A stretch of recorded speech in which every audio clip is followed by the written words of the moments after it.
We see a city. 249 years ago, a huge dimensional portal opened in the skies, and then they descended. Those who would be called demons in the future. After descending, they declared that they were invading humanity, and that marked the beginning of the demon invasion.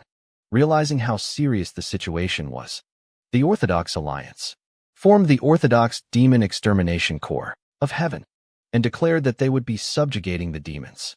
3 days later, they encountered a demon corps in Anhwa, and they were decimated.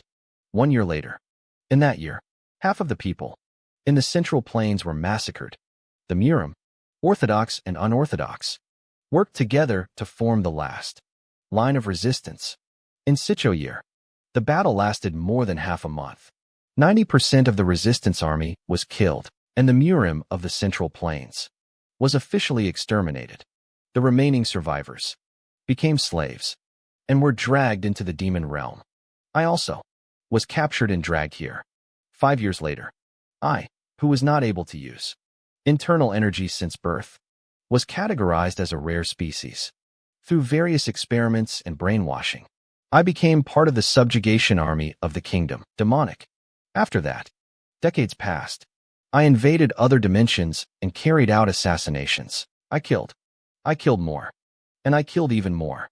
75 years after I became a slave soldier, I was recognized for my contributions, and I became a commander among the demons.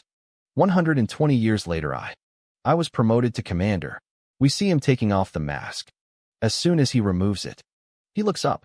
In the sky, he finds something that resembles an eye. I finally found out about that. I spent 50 years trying to find the conditions and methods to manifest it. And 65 years after that, I started the rebellion that I meticulously prepared. A week after the rebellion started, we see the present moment. Several fallen bodies with arrows and swords stuck. The man sighs tiredly. In front of him, we see a figure of fire. The rebellion failed. How disappointing. You risked all the contributions you accumulated just for a rebellion of that level. Questions the demon king Tarant. Don't call me by that damn name. My name is Sabagang. I really don't understand. I have observed humans like you all this time. Although the skills and talents you possess be minimal, you have always had a tenacious obsession with surviving, regardless of the situation. That is your only strength. But why did you decide to act so recklessly? After all this time? Because I had to experience it one last time. To obtain ultimate victory. Next time we fight, I have no choice but to fight you. At least once. That sounds quite interesting. But it's also a foolish way to think. Did you think I would give you a second chance? You will die here today, you know. Gang raises his hand and says, I will not be killed by you. As soon as he says that, he sticks his hand into his heart. Taran stares at him and he screams in pain as he spins his hand inside his chest. As soon as he does this, a strong light descends from the heavens and falls upon him. Time regression. Authority of Nasero. An ancient evil god. I understand the reason why you endured your defeat and humiliation. Quiet for 200 years. It was all for this. Just wait and see you shit. Next time, I will prepare even more and destroy you completely. All of you, damn demons, will die. Tarant laughs and says, I wait for this. The only human I recognized. Thus we see the central plains of the Murim. The same light that fell upon the man falls now upon a roof of a building. We see the hole in the roof and a young man fallen inside the room. The time remaining until the demonic invasion is 10 years. He thinks, opening his eyes. Martial Arts Academy of the Orthodox Alliance, Dragon Spring Academy. We see a man repairing the roof. Damn, I can't believe lightning struck here out of nowhere. Isn't it powerful enough to destroy the roof of the training area? Still, we should be grateful that only that loser ended up hurt. Loser. I heard he's an orphaned instructor that the doctor, Jimbeek, brought back. They say he was the one struck by that lightning a few days ago. A martial instructor who can't use internal energy. From what I heard, he wasn't hurt that badly. It would be better if he had really gotten hurt. Because today is his public execution. We see a training arena starting. Now the duel for the position of instructor, spear assistant of the academy, Dragon Spring, will officially begin. On one side, We have the current assistant instructor. Assistant instructor of the lance. Sabagang. Your opponent will be your challenger, who was recommended for the position of instructor. Assistant. Invincible Divine Lance. Meng Sundiak. There was a request to identify the skills of the assistant instructor. Sabagang. So this duel will determine who deserves the position of instructor. Assistant. You two will have to fight with your honor. As martial artists at risk. You look better than I expected. The man says, hitting the ground. From what I heard, you were struck by lightning in the middle of nowhere. I thought you were just looking for an excuse to avoid fighting me, says the self-proclaimed Invincible Divine Lance. Meng Sundiak. Martial art. Art of the Lance. Demon Bull. But since you showed up, I'll end this quickly. Because of your bravery. Or you could just surrender listening to this. Sabagang says. In the distant future, there was an instructor at a certain academy of arts, martial, who couldn't use internal energy. Unfortunately, that's because he was born with that trait. But he has nothing to do. He was naturally underestimated by others. In the end, that incompetent instructor, who was known as the shame of the arts academy, martial, suffered a horrible defeat in a public duel. His instructor position was stolen, and he was left to do errands and sub-services. He went through really terrible days. But what nonsensical thing are you talking about now? Well, to sum things up, I've waited a long time for this moment. You bastard. Ugly bastard. How dare you act so arrogantly? I would let you keep a little of your pride. Since you are an instructor, it's time for you to pay for that arrogant mouth. Your art of the spear. Demon Bull. Thus he goes on the attack. First form. Ferocious bull attack. After the attack, he thinks. The sensation I should feel in my spear. I don't feel anything. Sabagang, standing on his back, says. Although this seems pretty decent. You have to hit to do anything. Not you bastard. He turns again trying to hit him. But knows. Gang manages to jump. After dodging, he lands on the other side of the arena. His confused opponent thinks. What happened? How can he dodge the martial art that I trained for decades so easily? I was told that he was weak. But this is completely different from what I heard. That was so slow. How can you teach someone with those skills of yours? That can't be true. He must have been lucky. Thinking that, he stomps hard on the ground, to the point of breaking the floor, and jumps for another attack. Die art of the Demon Bull Spear. Fourth form. Falling Bull Attack. Sabagang faces, grabs his spear, and starts spinning it. He stretches his hand forward and prepares to receive the blow. There's no way that half-baked spear technique can block mine. Fireball. Fire what? The man is hit. The watching masters are left speechless, just like the audience. The man in flames rolls on the ground, trying to put them out. The duel is over. The victor is the assistant instructor. Sabagang. I was captured alive by the demons. I was dragged to the demonic realm and survived as I could for centuries. In that process, I realized something very important. He then asks the man, what do you think of my heat and yang arts?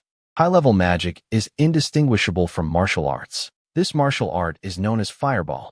After a moment, we see the man fallen on the ground, without the flames on his body.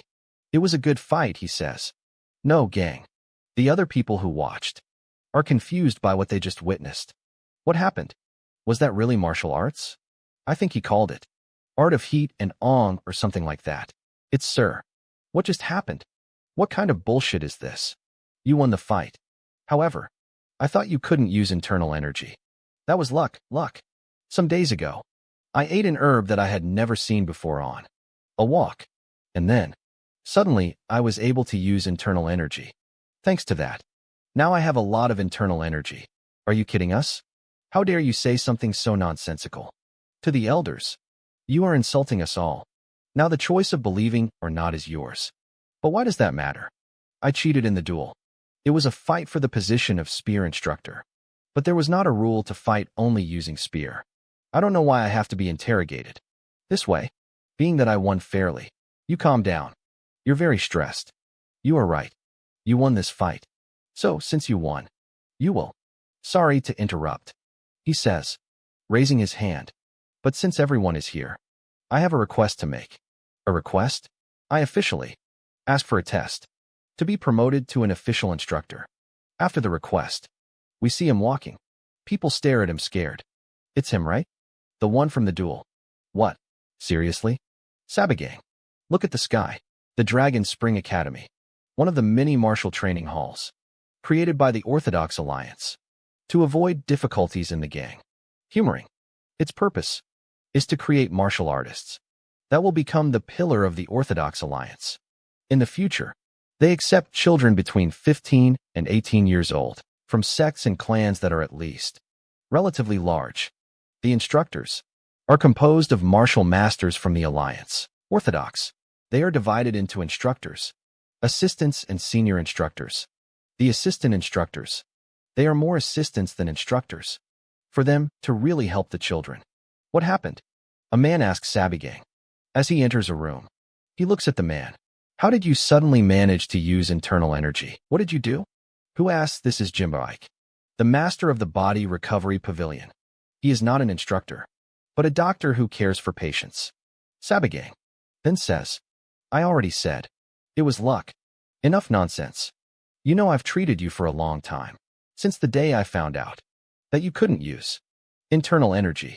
I tried every possible method to fix this, but if it was something that could be fixed so easily, then how? How useless I am as a doctor. I know more than everyone that you were. Hated by others. Because of this, I'm ashamed to face you now. I'm sorry. I'm very sorry.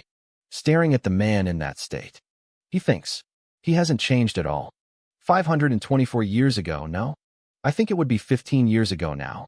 He was the person who ran into the middle of the flames and saved a child who was about to die amidst an ambush of bandits. He is also the one who ended up dying trying to save others that day.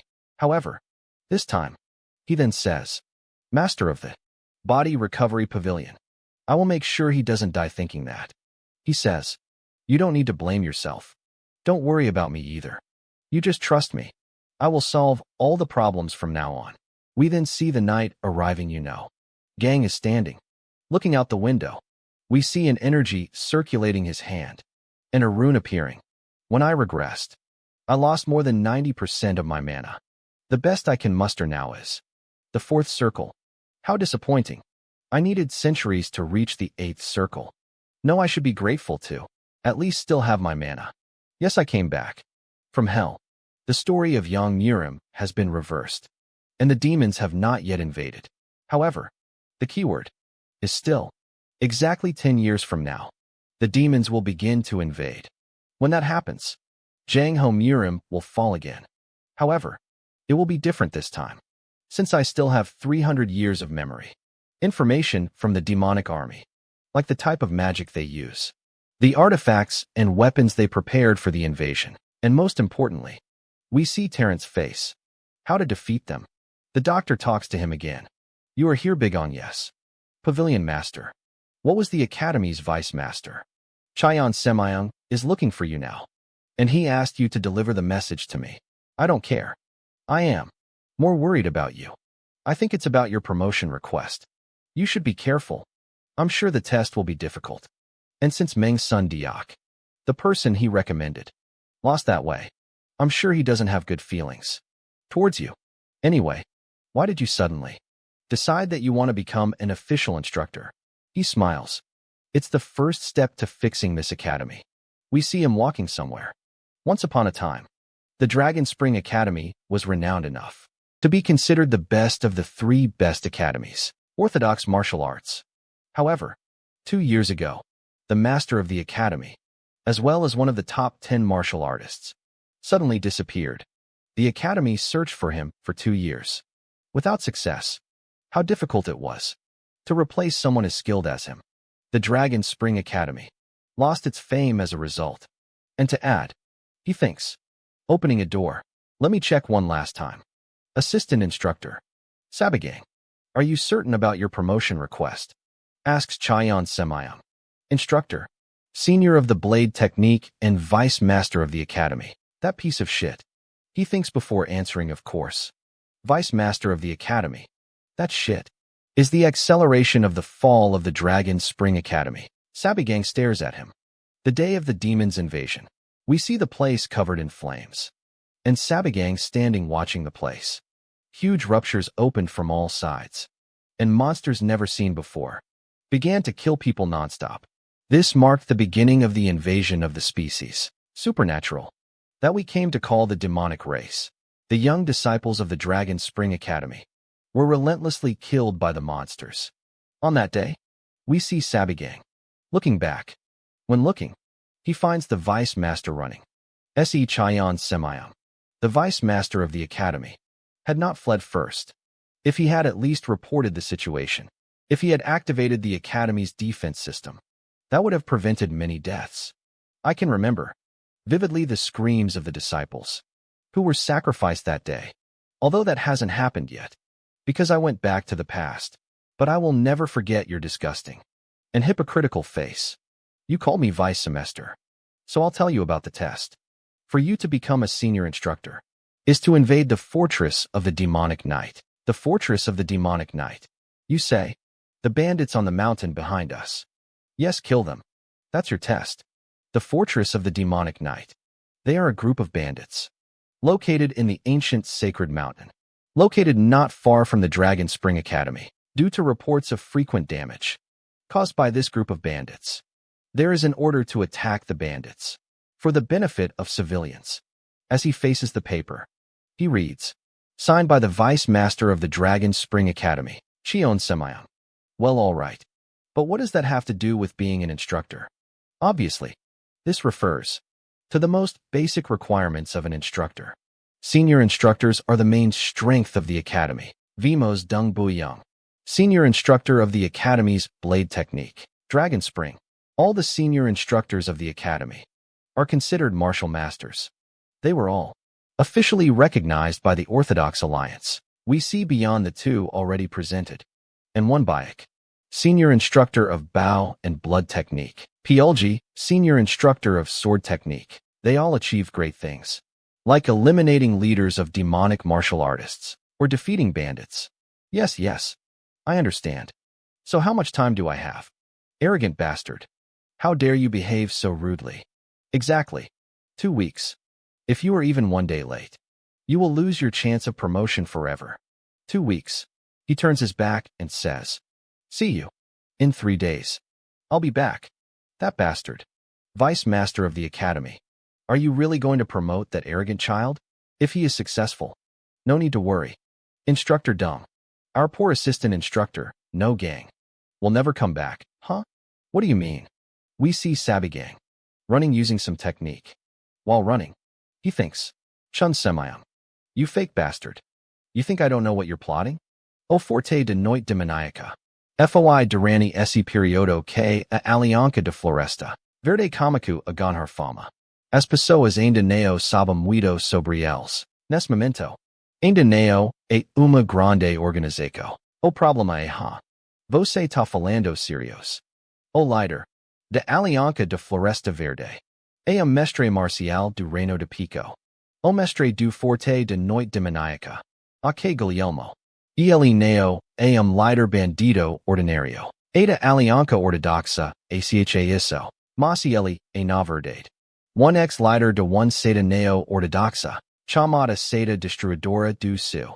As pessoas acam que ele foi morto por traidores há alguns anos. Mas ele na verdade conseguiu sobreviver. E ele localizou e matou cada um dos traidores. Por causa do queo cruel sua vingança foi. 8. O Murinho ortodoxo estabeleceu uma recompensa por sua cabeça. Ele estava se escondendo e veio aqui recentemente. Mas como você sabe isso tudo? Por que isso importa? Sabagang. Foi realmente impressionante no duelo de hoje. Mas isso só foi possível porque ele estava escondendo sua verdadeira habilidade. No entanto, esse teste é um situação real. Não é um duelo. Eu tenho certeza que ele não voltará vivo bem. Vimos Sabagang correndo Derico ao local. Aos aproximar de uma beirada.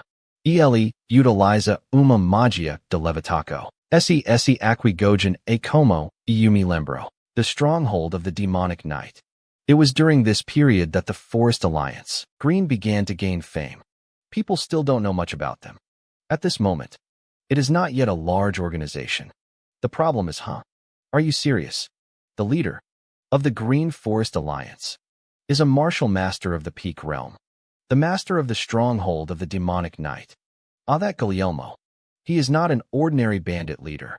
Even the Orthodox Alliance thinks so, but he is actually one ex-leader of one non-Orthodox sect, called the Sky Destroyer sect. People think he was killed by traitors a few years ago, but he actually managed to survive.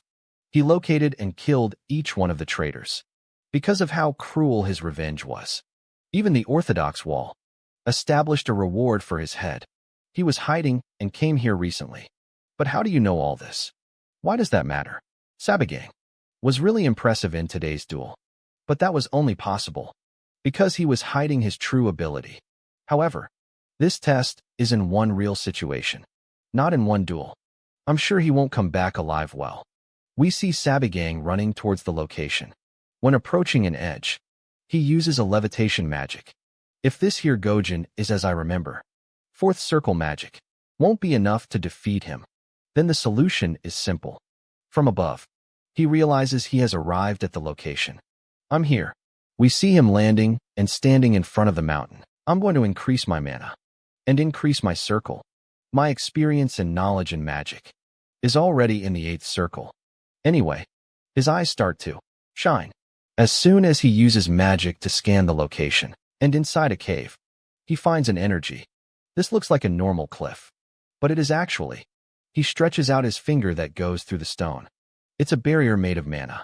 I'm in the right place. Nobody could have imagined that there are multiple places like this in the Central Plains, hidden behind mana barriers. Upon entering, he thinks, I knew it. Special quality mana stone. Demons. Intelligent creatures. Supernatural. That repeatedly invade and conquer other dimensions. This was made possible because of dimensional travel technology. However, it has a fatal flaw. In the process of passing through the dimensional portal, the time it takes for a living being and a non-living being is very different. Even the demons were not able to solve this problem. In the end, this was the solution they came up with. In the world they planned to invade, they secretly planted equipment that they would need in the future. This mana stone is the source of their powers. This recovers their mana. It's useless to someone from the Central Plains, since they can't use mana, Gang stretches his hand towards the stone. Well, at least until now. We see the outside of the cliff, and suddenly, an explosion of energy. At dusk, we see a group walking. This is the bandit group. Fort Master, it seems there's nothing out of place. Are you saying that I made a mistake? No, it's not just that. Shut up and look. I definitely felt an explosion of energy from here. This is here Gyuj. A loser like you would never know. But suddenly you know. Gang starts clapping and says, I knew it. You are really one martial master in the Peak Realm. I believed in you. Master of the Demonic Night Fortress. Who are you? I am Instructor from the Dragon Spring Academy. Dragon Spring Academy. But what is the Instructor doing down here? Shut your damn mouths. If you're telling the truth, are you saying that you are the cause of the explosion of energy from earlier? What if I am? An unannounced attack comes in his direction. We see the blow explode and the man saying, then I'll kill you. That's why I came here. Oh yeah? An attack flies in the direction of the man who was speaking. He barely manages to defend himself. We see Bigong making a movement with his arm. Mana Blade. As soon as he makes this move, the heads of several men are cut off at the same instant. The group leader is startled by what he saw. What a coincidence, he says, stretching his hand towards a sword. With some technique, he pulls it to his hand. I came here to kill you too. We see the impact of both swords. You better avenge your subordinates. Who are you? He asks this. But both distance themselves. After that, they start exchanging blows again. The blades clash as they run around the place. What? Haven't I told you? I am an instructor at Dragon Spring Academy. Listening to the answer, he thinks, I can't believe it. That bastard. He's not suffering against me. The man realizing this. Clench your teeth and release a strong energy. Sabagang steps back. Divine Art. Hegemonic. Sky Destroyer. Core release. You bastard. How dare you make me use this power? Do you know what kind of power this is? After I was thrown off a cliff by the traitors, I had collected all this innate energy, dreaming of revenge. While he was saying this, Sabe Gang interrupts him, who asked. Thus the man notices his leg being frozen. We see the power coming out of Sabe Gang's feet. I don't care about the story of a useless villain. Freezing wave. What astral current? Some small portals appear next to the man, and from within them, chains start to come out. His two arms are caught by them. We see the man trapped by both his hands, as well as his feet. He tries to break free, but he can't. Walking towards him, Sabe Gang says, trying to break free is futile. The moment this touches you, it starts to suck your internal energy. It's the spell, made especially to take down martial artists. You bastard. Where did you learn such witchcraft? Are you from the demonic cult? I said it's magic. Nice brainwashing. I shouldn't expect much from an idiotic bandit. You bastard. Dying in a place like this. You know, Gang asks. What regrets do you have? Yeah, I still have to get my revenge.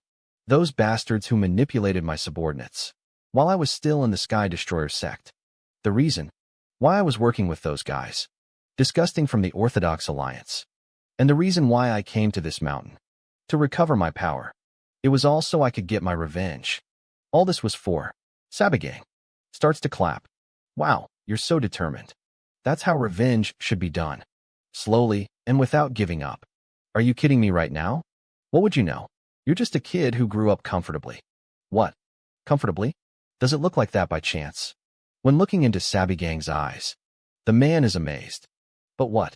He's not just a common insane guy. It seems like something is fundamentally wrong with him. All right, I'll let him experience it too, he says, holding the man's face. The hell in which I've been for 200 years. As soon as that's said, the man finds himself somewhere else. He is shocked because he doesn't know where he is. What is this place? What did that crazy bastard do to me? As soon as he looks back, he finds a flying demon. Upon noticing the presence, he goes into shock. Then an explosion happens. Fire spreads. Martial artists fight against the demon, and we see the dead men. Several flashes of Sabe Gang's experience pass through the man's mind, including the image of Tarant. Seeing this, the man starts to go crazy. He screams desperately. Sabe Gang just watches as the man succumbs, mentally in front of him. How is it? This is the future you will experience in 10 years. The man grabs onto his mate's clothes. Sabe Gang just stares at him. Kill me. Kill me. Please. I can't take this. Yes, I understand. But someone needs to do this. Back at the academy, we see the vice master angry. Damn it. I can't believe this. We see the sword and a bag that probably contains the man's head. Sabe Gang says. So, I didn't think you would believe me. If I only brought the sword. So I brought the head too now. So we should discuss my new duties. As a senior instructor, the other day early, we see an angry man hitting a table. That doesn't make sense. He was the shame of the academy until a few days ago, but now he's a senior instructor. What's going on? He questions. And Wong, the senior fist technique instructor, instructor, he really destroyed the demonic knight alone. He questions. It's Byuk. I checked the mountain myself. I found the bandits' corpses, as well as Yak Gajiam's, where Sabe Gang said they would be.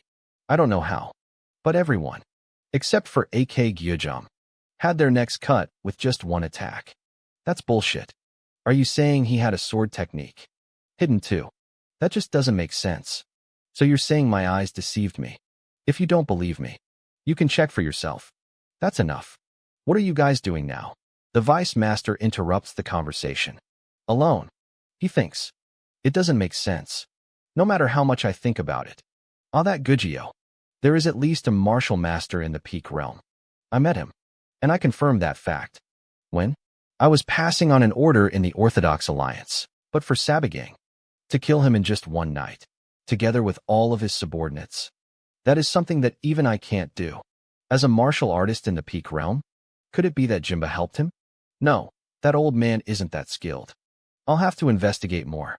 Thinking this, he says, Instructor, can you still get in contact with the Ghost Shadow Manor? Ghost Shadow? You mean, Ghost Shadow Manor? One of the biggest assassin organizations in Murim. They are known for doing anything, as long as they are paid accordingly. Make an order. Ask them to find everything they can about Sabagang. Even what he does. His day-to-day. Understood. You're really going to promote him to senior instructor? Don't worry about that. Instructor IO. I have an idea. What is it? This is the list of disciples, which he will be in charge of as soon as he is promoted. I understand. I wouldn't expect less from you. You came up with such a brilliant idea. I make good use of my position. Maybe he'll give up on this job before even the Go Mansion Shadow gets anything out of him. That's possible, since he has little experience. Instructor Dong. You gave the list to Instructor Sa, right? Yes, I gave him the list before this meeting. And what did he say? What would he know? Even if he saw it. He just smiled and said he understood. Those idiotic old men. They're doing everything I expected them to do. I came back to this place in time for a reason. After learning about Nasero's temporal regression power, I wondered hundreds, if not thousands of times. What should I do to prepare for the demonic invasion? The enemy is an army that has already conquered countless dimensions. Being just one person has its limits. There are many things I can do, but in the end, the best thing I could do was to raise an army, not a failed one, like those who died before my regression, but a powerful army that learned all kinds of magic and martial arts. Those guys who were marked as problematic among the first-year disciples, despite them being definitely talented, their personalities ended up getting in their way. That, or they're not talented, or were they neglected for not coming from prestigious families?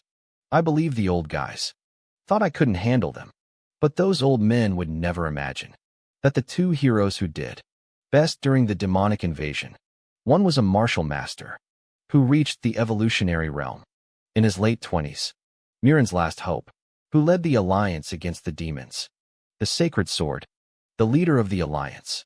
The other was a talented archer who led a squad specializing in assassinations and patrols, and assassinated most of the demons alone. The demon slayer, divine archer. He begins to introduce himself to his disciples. Nice to meet you. While still thinking, those two heroes. I will be your instructor from today. They are in front of me. Now we see the academy again. A boy takes a blow to his chest. His eyes widen and he falls to the ground. Hey, our external arts training is not over yet. Get up. The one who says this is Goku Burke.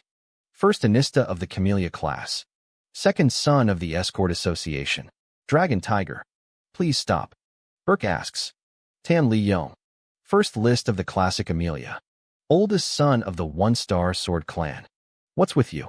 Someone will think I'm bullying. You should thank you, bastard. I'm showing a weakling like you. My fist arts. Mountain Destroyer. Tiger Dragon. It's just that. The swordsmanship that my clan teaches. What the One-Star Sword Clan? Those shitty martial arts that you couldn't even use properly against me. You want to keep learning that. Hey. Stop sawing your fists. You son of a bitch. Otherwise, should we have another duel or not? That's enough. Goku Boyuki, says another guy, entering the place. The exam period will start soon, so stop causing unnecessary commotions. Who says that is Ian Wukyung, first-year student of the Camellia class, second son of the Ian clan, destructive sword. Okay. Consider yourself lucky. Thank you. The boy listens to thank you, but turns his face. The other remains fallen. And it's an Okyung. Goku Boyuk and Tan Liang, yes. What was it? This is sudden, but the Vice Master warned me that you will no longer be in the Camellia class. Instead, you will be transferred to a newly created class. What's that? We see the presentation again. Welcome, cadets.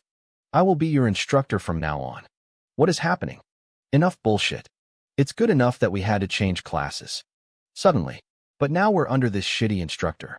Do you think I'm going to listen to a bullshit order like yours? Your choice of words, while talking to the head instructor, is a bit insolent. Kade te Gokubo Iyuk. Fuck you.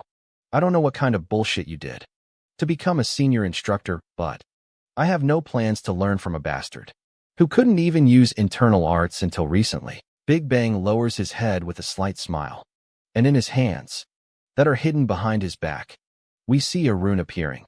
Academy Rules. Article 3. Clause 5. He appears in front of the cadet in the blink of an eye.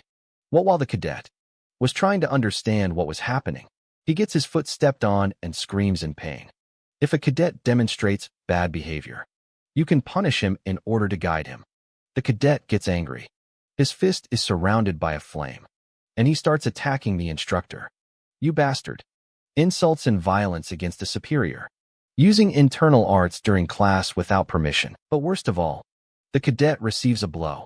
His eyes bulge and Baigang says, "That pathetic martial skill." Like that. He hits the cadet in various points of his body and kicks his leg. The cadet falls to the ground. "Hey, get up. My lesson is not over yet." The other guy, watching, is impressed. How can this happen? This is the same Goku Burke, who is at the top among the new students in the training of arts. External. And to think that he is losing so unilaterally, as if he were a child. Son of a. Baigang lands a knee in his mouth. The others watch distressed. Wow, what kind of unpleasant state is this? Starting in the first. Very bad class, I think. He says, clenching his fist. Is the role of an instructor to hold back your tears and educate. The cadet raises his hand, preparing to receive another attack. But Baigang's arm is held. We see the cadet who held him. This is a bit excessive against a cadet. Instructor. Sabe Gang. So this is where you finally decide to move. Young Master John Wookyong.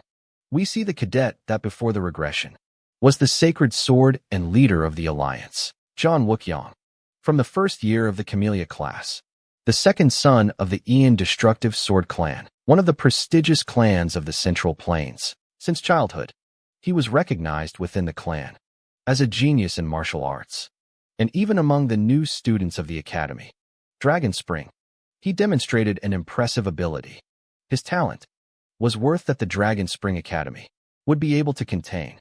With only 20 years, he achieved the fact of becoming the youngest in history to become a supreme martial master, and was ranked among the top 10 martial masters of the Alliance. Orthodox. Originally, he should have lived a brilliant life, revered as one of the martial masters, absolute of the Central Plains, and admired by all. But that's if they had never appeared. Since the early stages of the demonic invasion, he participated in more battles than anyone. But soon, the Ian clan became target of concentrated attacks from demons and was annihilated. All members of the clan, except for him, were brutally murdered. Still, he did not collapse in despair and mourning like the others. He traveled through the Central Plains, fighting in countless battles against the demons, gathering survivors, and forming an allied force that transcended both the orthodox sets and the non-orthodox ones. Even in a hopeless situation, where everything was against them, he led the standing martial artists. In a desperate final stand, I still remember, he always advanced to the front line of the battlefield, and whenever he released his sword energy, dazzling, even enormous demonic beasts that seemed to cover the sky were shot down in an instant. Without a shadow of a doubt, he was the hero and the final hope of the Central Plains, although now, he is just another snobbish noble brat from a prestigious clan. So you finally decided to move. Young Master Ian Okyung. Sabagang. Take the young one's hand off his arm. This is pretty fun. Instructor Sabiang. Why are you surprised that the assistant instructor, who couldn't even use internal energy until recently, has suddenly become so strong? Of course that's unexpected. But the fact that all you can do with that power newly acquired is to show off in front of the cadets, that's simply pathetic. Damn, what a shameful thing. This is also because of the so-called predicted encounters. You're sharp, aren't you? Thinks he knows. Gang before asking. Why are you curious? If you follow my training obediently, I might tell you one day. No thanks. That won't be necessary. I don't know what kind of trick you used to change the class list like that suddenly, but I'm going to file a formal complaint with the academy about the person responsible. I have no interest in learning with someone who, filled with arrogance because of a stroke of luck, the students start to leave the place. Nose Gang observes. Some, however, still remain by your side. The boy who got hit and a girl. Watch him as he walks away. The boy who was getting hit earlier is scared of what is happening. The instructor suddenly starts laughing. Look at you talking about that as if it were something special. So you think there's nothing to learn from me? What if I tell you that in just 10 days of training, this guy here could become strong enough to beat you? The boy who was put in this situation, without even wanting to, is shocked by this. The young snob stops walking and questions. What did you say? I will repeat it as much as you want. After just 1 week of my training, this pathetic weakling, the one you consider less than an insect, will be able to beat you to a pulp. That's what I said. Instructor, what's that? Are you crazy? The instructor covers his mouth. The young snob looks back with hatred in his. Look, are you really willing to take responsibility for these words? Of course. We should make a bet. In 10 days, you and this guy will face each other in an official duel. If he wins, you will follow my training. Without another word. If you win, you can do whatever you want. You can make me leave the academy, apologize, or kneel and beg. I will do what you want. Anything I want from you. There's nothing I need from you. However, you better be prepared for the match. That will happen in a week. The instructor remains silent. The young man next to him lets out a nervous cry. Damn, you scared me. This boy looks at him and shouts again. You're too loud. Man, instructor, what have you just done? Gang responds. Just look at you overflowing with energy. Calm down and get out of me. I'll explain to you. Why would you put me to fight against Ion? Wukyung, you've lost your mind. What did I do to deserve this? Get out of me. You damn cockroach. Looks like today's class is canceled. All cadets, you are dismissed for now. The time of the next class will be sent to you individually. See you tomorrow. What the hell is going on? One of the cadets wonders. And I'm screwed. A public duel. You just need to win. Why are you assuming that you're going to lose? During my first public duel after enrollment, I lost to Goku Boy Hulk. And I lost really badly. Since then, he torments me every day. But did you even know? That monster, Goku Burke, couldn't land a single hit on Yun Wukyung. He lost without doing anything. Yun Wukyung, huh? He is definitely something different. Even without the support of the Ian clan, his talent for martial arts alone is truly unmatched. If you already know this, then why? Don't worry, he says smiling. You are stronger than him. First year of the classic Amelia of the clan. 1-star sword. Dan Leung. I'm sorry. Before regression, he was the divine archer. Demon Slayer. Let's not say there's nothing I can do. Our class. The head instructor suddenly changed. But why me? Do I have to enter a public duel? Soon against that monster. You still don't understand the flow. You have to win a duel for me. To prove my skills. That's your problem. What do I get for being dragged into this? Revenge. I'm sorry. Didn't you used to get beaten up frequently? By that bastard. Big guy. How do you know? How did you feel when I beat him like shit? Recently. You were excited. You felt refreshed. The feeling was so good that you were euphoric. Or you felt bad. Because you can't take revenge yourself. You yourself said. Even Goku Burke couldn't touch a hair on Yun Okyung. But what if you became so strong that you could beat Yun Okyung?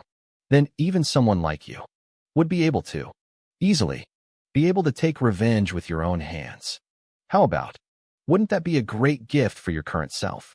If he says, hesitant, will I really become strong? Like you say? Then I will. Of course.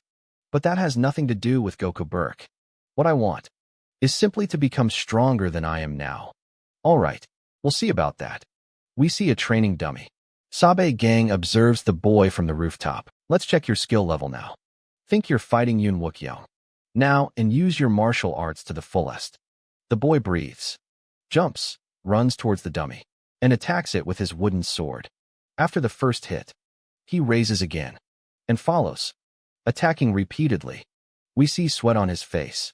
Sabe Gang says, keep going. Don't stop. Go all out. He attacks again, but something strange happens to his body, and the young man falls to the ground there. He starts coughing. Sabe Gang observes, and then says, pathetic. You know what your problem is now? While performing the basic movements, for some reason, my internal energy keeps dispersing. In the beginning, I thought I had learned my clan's martial arts incorrectly. So I tried to confirm several times. However, there were no problems with my basic movements. So I thought that maybe there was a problem with my dantian, or the meridian points. I checked several times when I was in my clan, but still there was nothing. Maybe I just lacked talent. Or maybe it's some unknown disease. No, that's not it. Your meridian points are just a little further apart than others. Like, what does that mean? That's hard to understand. As I said, you were born with your points, meridians, further apart in your mental meridian than most. Normally, it's considered a rare constitution that has more advantages than disadvantages. However, since you are still young and have a little lack of internal energy, you are experiencing a problem. You must be aware that all martial artists must discharge their internal energy created in their dantians through their meridian points. But how do you have wider meridians compared to others and mediocre amounts of internal energy? The power of your internal energy doesn't focus adequately, and that's why your internal energy keeps dissipating. That's my first time hearing. That makes sense. We see a memory. You know, gang, in your past life, is fallen and holding your shoulder in front of you. We see the divine archer. After all, it's information I only heard by coincidence. We return to the present moment. This atmosphere, it has some history behind it. Well, I'm going to end the explanation here now. That you know the problem, we have to fix it. The young man questions, is there a way to fix it? Of course. It's very simple.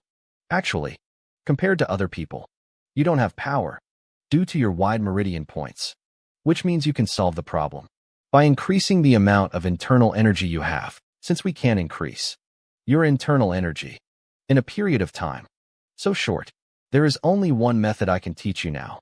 Keep accumulating internal energy until you start the basic movements. As soon as you've gathered enough, we see the boy going for the dummy.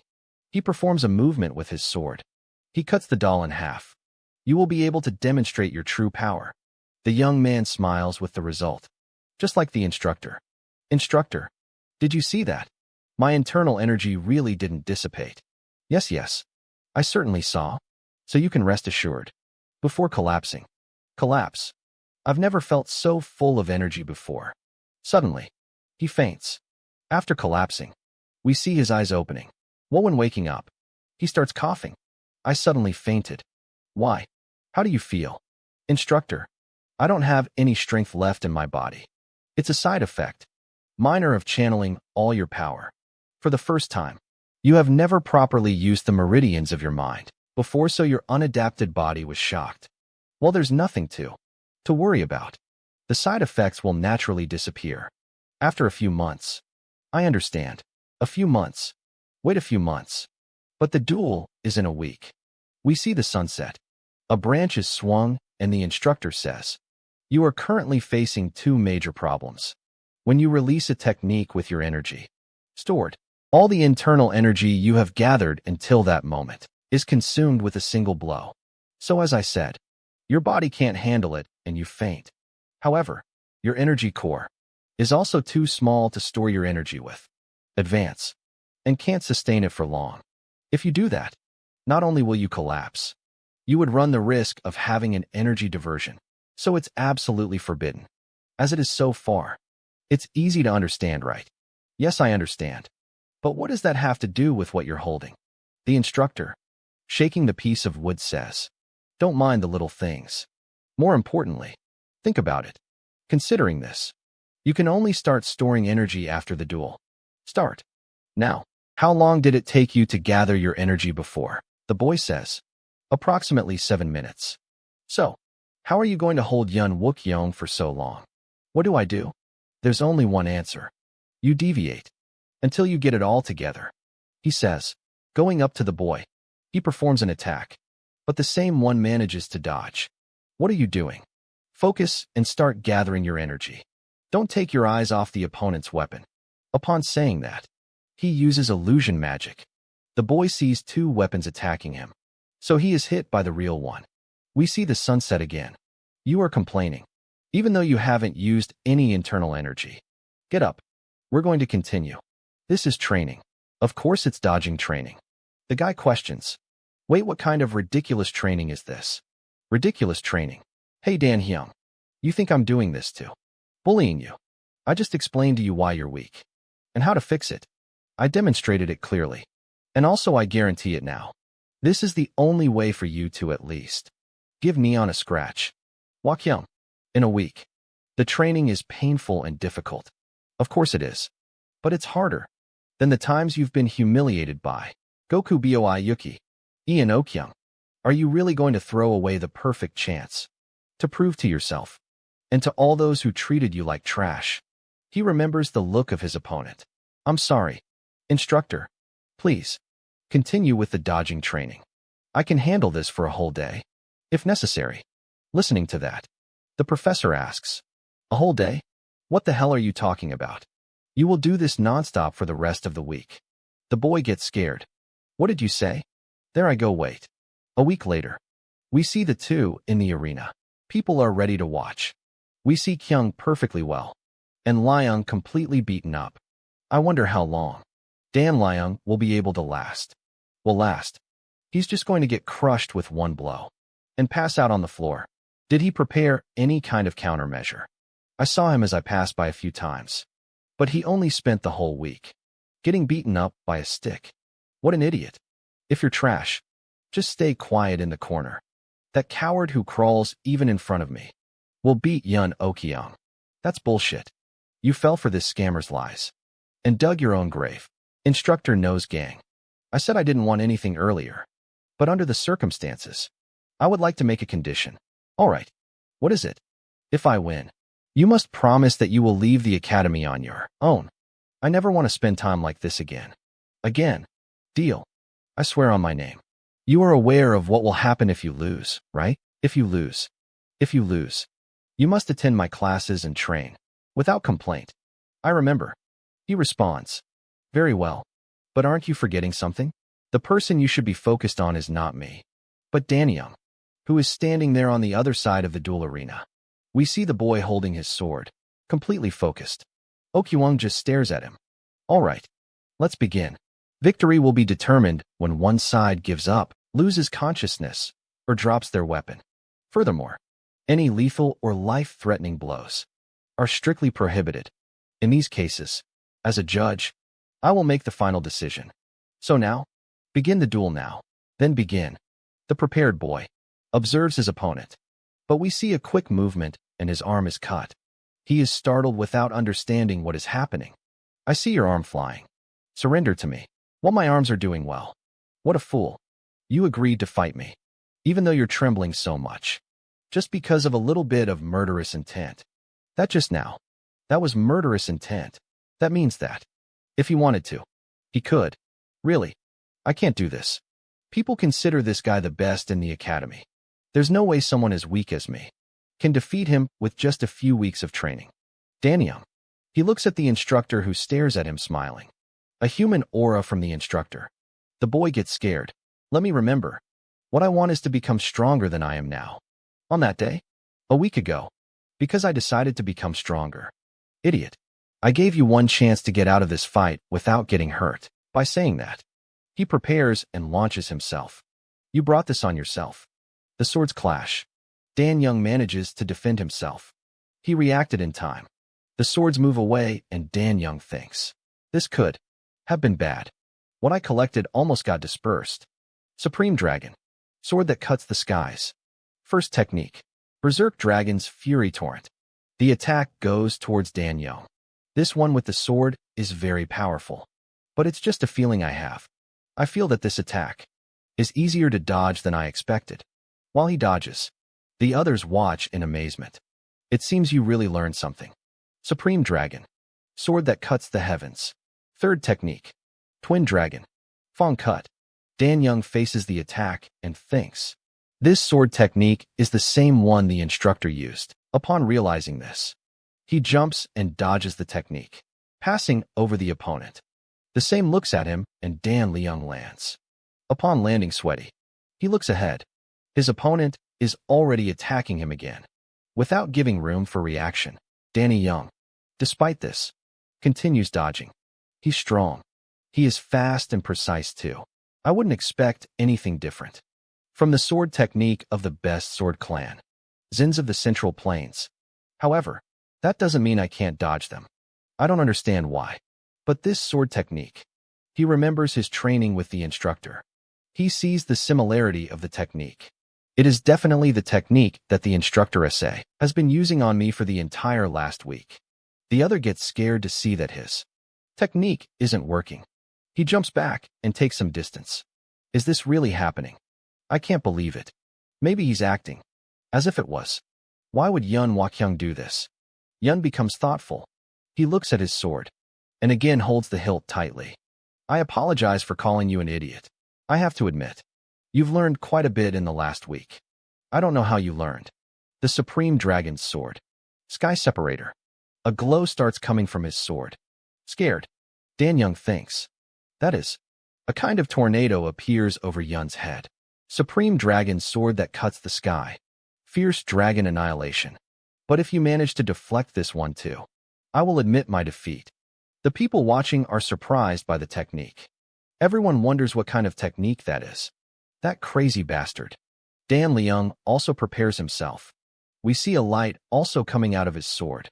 Night before the duel. Dan Hyung is panting and sweating. You've been doing well. This may be possible now. Is this really going to allow me to deflect all of Yun's attacks? Wook Hyung. No, Eong Guk Young is not an idiot. He must underestimate you now. But if you dodge continuously his sword attacks, he will take a countermeasure. And if you survive until the end, he will probably use that, the largest scale sword art that Ion Wookyoung can currently use. Its name is the Annihilation of the Fierce Dragon. And it looks like literally a fierce dragon has materialized. And it's also an art that creates one that gives a huge sword. I'm telling you in advance. But you can forget about dodging that. It's useless to try to jump or go backwards to try to dodge. It will grow instantly and swallow the entire stadium. The boy asks, then how? That's basically unbeatable. Listen, nothing is unbeatable in this world. A storm of sword energy, working together to spin without end in a whirlwind in all directions. That's all it seems. It's not a perfect martial art. In the first place, the annihilation of the fierce dragon is a martial art created to annihilate most enemies who are caught off guard by its incredible strength, trying to run away. You mean, the teacher says like this. There's only one way out. We see the technique spreading through the foot, and the boy walking towards his opponent. Keep moving forward. Dan Young walks forward, surprising his opponent. Of course, if it's Yun Kyung, he will try to respond immediately, upon realizing that his technique has been understood. But in this position, it will simply be a response. In a situation in which he is surprised due to what happened, this will be your moment. Use the anger you've accumulated for so long, and land an attack on that arrogant bastard. Dan Young's sword clashes against Yuki-young's. Thus the young man's sword breaks. We see the eyes of Dan Young shining. Yuki-young gets scared, as do the people watching. The other guy, who took advantage of Dan Hyung, gets angry when he realizes this. We see again the broken sword. Hyung holds only the handle, without the rest. And Dante Young, his sword complete and with energy exuding. Despite that, he is completely panting. His leg trembles and he falls to the ground. Lying down, he tries to catch his breath. What happened? Why did he suddenly collapse? Jino Kyung did something. Kyung stares at his sword. If you can dodge even this, I will admit my defeat. I lost, he says, before the instructor speaks. Until now, the duel is over. The result is a tie. No, I lost. The instructor answers. That's what it looks like when you are completely overwhelmed. On one side, we have a broken sword, and on the other side, no conditions to continue the fight. The official duel between On Oh Kyung and Dan Hyung is over. As the official referee of the duel, I declare a tie. We see the two. So the promise made beforehand is invalid now. A round of applause for both. What are you trying to do? Wasn't it your goal? To make me participate in your classes anyway? Or did you want to hurt my pride with such a shameful method? The instructor says, think what you want. As long as your small pride remains intact, why would I bother to teach someone who doesn't want to learn? Don't complain. Just choose. That guy is completely unconscious. He is practically dead on this side. At least, that bastard who is lying there puffing. He chose to fight on his own. Sorry, instructor. In the end, I still couldn't win. The instructor stretches out his hand and lifts Dan Young. Dan Young. How is it? The boy questions what? In front of him. He sees everyone applauding him. The other students celebrate. Only one is annoyed. It's exciting, right? He observes with his eyes wide open. Yes, we see the academy and the instructor, walking with a staff on his back. He opens a door and enters the classroom. There we see 3 students and Dan Young. But the instructor looks to the side and finds Yun Woo Kyung. All right, so let's start our first class. At another moment. Damn, those bastards weren't the same ones who were totally in favor a moment ago. Damn, how did things end up like this? I believed in you and left everything in your hands. What's the meaning of this? The point wasn't to make, gang, leave voluntarily, because the cadets are following him willingly. Instead, what's happening? Especially Dan Young from the One-Star Sword Clan and Yun Wook Young from the Yun Clan. Both cadets now insist, really, to continue his training on controlling Sabigang. And if we force him to change classes, like last time, they went so far as to threaten to leave the academy and report it to the Yun Clan. We should never allow a genius like Yun Wook Young to anyone like him, the other says. This is directly tied to the academy's reputation. It's an emergency matter. How will you take responsibility for this mess? 6th semester of the Xian Academy. He replies. And now you're trying to tie this to me. You're all just parasites too, desperate to win favor with the Yun Clan. Are you seriously saying it's a Mu Qiang lost to some one-star punk from the last level of the Sword Clan? Technically, it was a tie, but according to the cadets who watched, it was essentially a defeat. The Vice Master replies, Can you hear yourself? John Wook Young is one of the greatest prodigies in history, even within the John clan. That's what he thinks. No gang. The more I learn about him, the less I understand. We can't let him get away with it any longer. Wait a minute, stopping to think. We still haven't received news from the Shadow Mansion. Ghost. No, since they said they would analyze our request. Annoyed, he says. A mere group of mercenaries only uses to act all-powerful. You better watch your words and actions. One of these men appears on their backs. The instructors are amazed and try to hit him. But nothing happens. Who's there? What a silly question. The Vice Master begins to think. What's the meaning of this? I am a martial master of the Peak Realm. But no, I didn't feel it at all. You yourselves didn't say? We're here to fulfill your request. Now tell me more about Sabigang. We see Jiang, whose most elite mercenary group, Phantom Shadow Mansion. On paper, we see the photo of Sabigang and Phantom Shadow 1. Analyzing the photo, they're playing without Yang, just to investigate a novice instructor. In a place with such a shitty reputation, they really seem to be swimming in money. Phantom Shadow 1 continues to speak. This only shows that they are corrupt. Not that I care seriously. Doesn't this kind of orthodox center irritate you? They're always pretending to be all virtuous. And now they are secretly ordering one check of background of your own subordinate, who says this is Phantom Shadow number 7. As if we were better, accepting such a pathetic request for money. This is Phantom Shadow number 5. Number 5, you forgot your mission.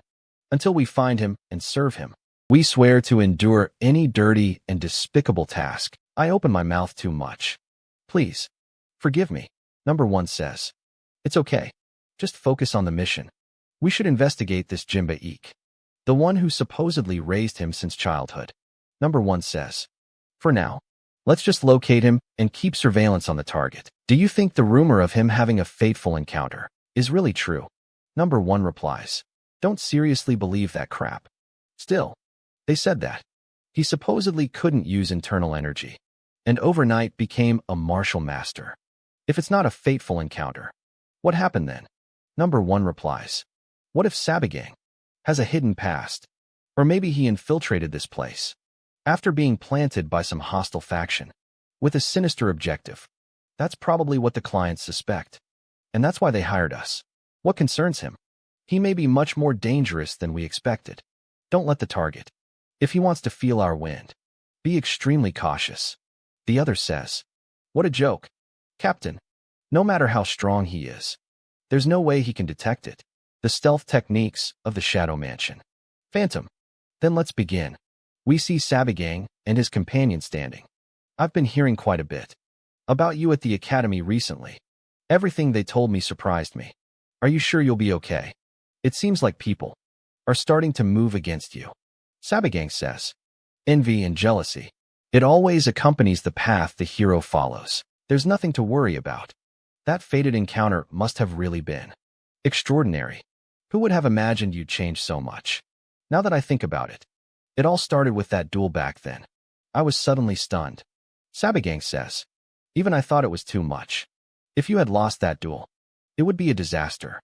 The vice master of the Chion Academy was clearly trying to get rid of. "You know, gang. Think well. To tell the truth, I was expelled before I returned in time. When I couldn't use magic or anything, I was brutally defeated in my duel against Meng Sundiak. I was stripped of my position as assistant instructor and demoted to jobs. Savages. Eventually, unable to bear the shame, I fled the academy. I wandered aimlessly for a while, and without a way to make a living, I ended up becoming an escort warrior in an escort agency. Even though I still couldn't use internal energy, I poured my blood, sweat into training my techniques, physical and spear fighting.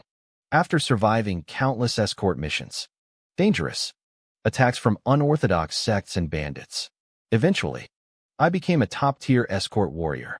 After a few years like that, I spent over 10 years as an escort warrior.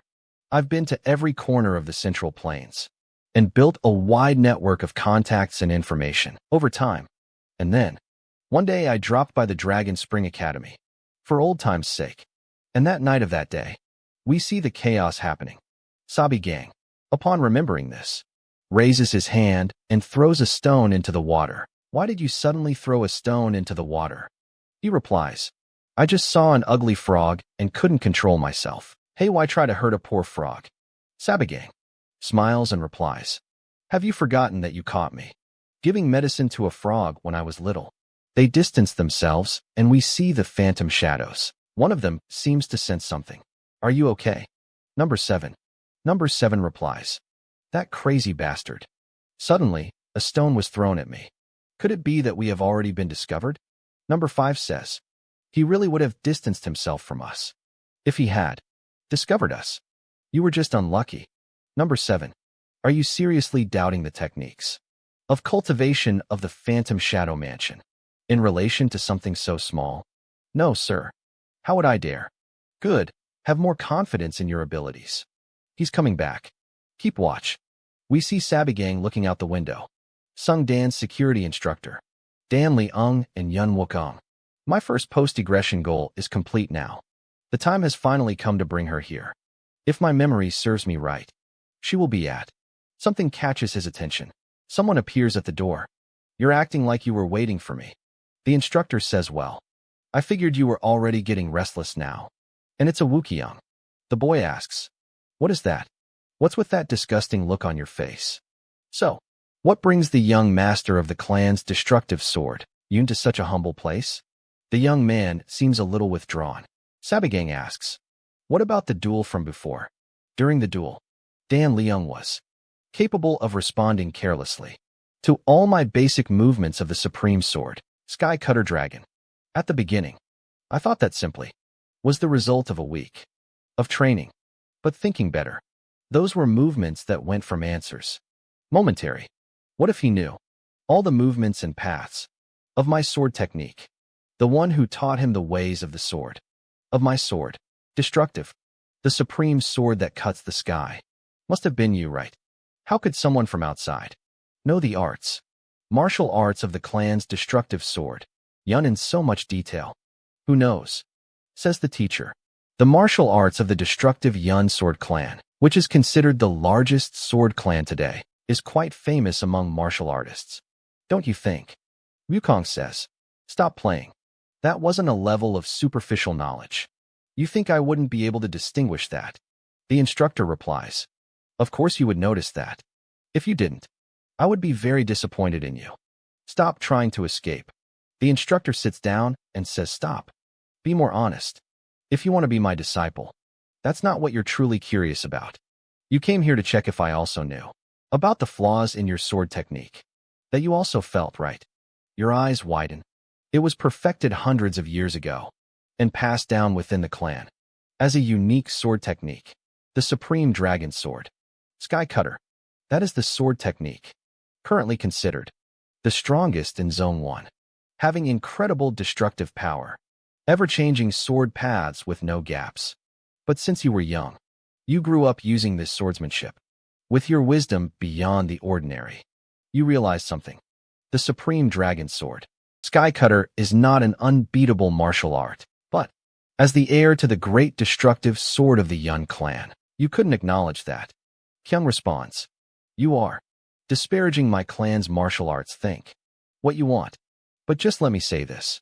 In the near future, a day will come when those things that you, martial artists, value so much, tradition, honor, nobility, and reputation, everything will cease to matter and become insignificant. Just think of one thing. Become stronger than you are now. Push aside anything that stands in the way of that, to the side, without hesitation. Well, we'll have time to talk about it in detail later. Let's talk when that time comes. For now, just follow your instincts. So let's say that suddenly something catches your eye. Why did you suddenly pick up a wooden pillow? You know Gang answers. It's nothing. Don't worry. There's that annoying frog outside. At dusk, we see the ghostly shadows standing on the roof. Number 1 observes the place. Master Jimbeek. From the Body Recovery Pavilion. Usually a doctor who worked in Gansu. But 5 years ago, he became responsible for Body Recovery Pavilion. That treats patients. And came to Spring Academy. While he is capable as a doctor, he barely learned martial arts. And doesn't seem to have such an interesting past either. Number 1 answers that. We investigated him, since he is close to Sabigang. But he seems just a regular doctor. However, this clean past seems artificial. Listening to Number 7's voice turn around, he gets estranged from what he finds. Number 7. Why are you like this? Number 5 and Number 7 can't answer. Number 5. However, remember? All the times you've been hit by Sabigang? Are you sure you haven't been discovered? Well, they didn't take any care with us. So no. No matter how much I think about it, I think we've been discovered, haven't we? Number 7. Don't doubt the techniques of my clan. He must just have a bad habit of throwing things. You've experienced worse things. Hang in there a little longer, sir. I'm telling you in advance. But if something comes flying again, I won't control myself. I'll take care of him. Myself. I understand how you feel. But calm down. We moved away from the accommodations, so the accidents won't keep happening. Who knows? What if that bastard suddenly wakes up and decides to practice archaeology? Hey, someone's coming. We see Sabigang walking. He approaches the bush and says, damn, I have to do this soon. Wow, I must have drunk too much tea. No, wait. It can't be, right? A liquid starts falling on Number 5's head. Number 7 watches in horror. Number 5 can't take it and screams as he jumps. Hey, you crazy bastard. What are you doing? But as soon as he reveals himself, he stops. Sabigang is just holding a kettle in his hand. Hey, want a cup? Number 5 stops and then says, you bastard. You knew. And purposefully did this. He pulls out his blade and jumps on top of the instructor. I'm gonna kill you. He prepares an attack. But Sabigang reacts. Barrier. What when blocking the attack?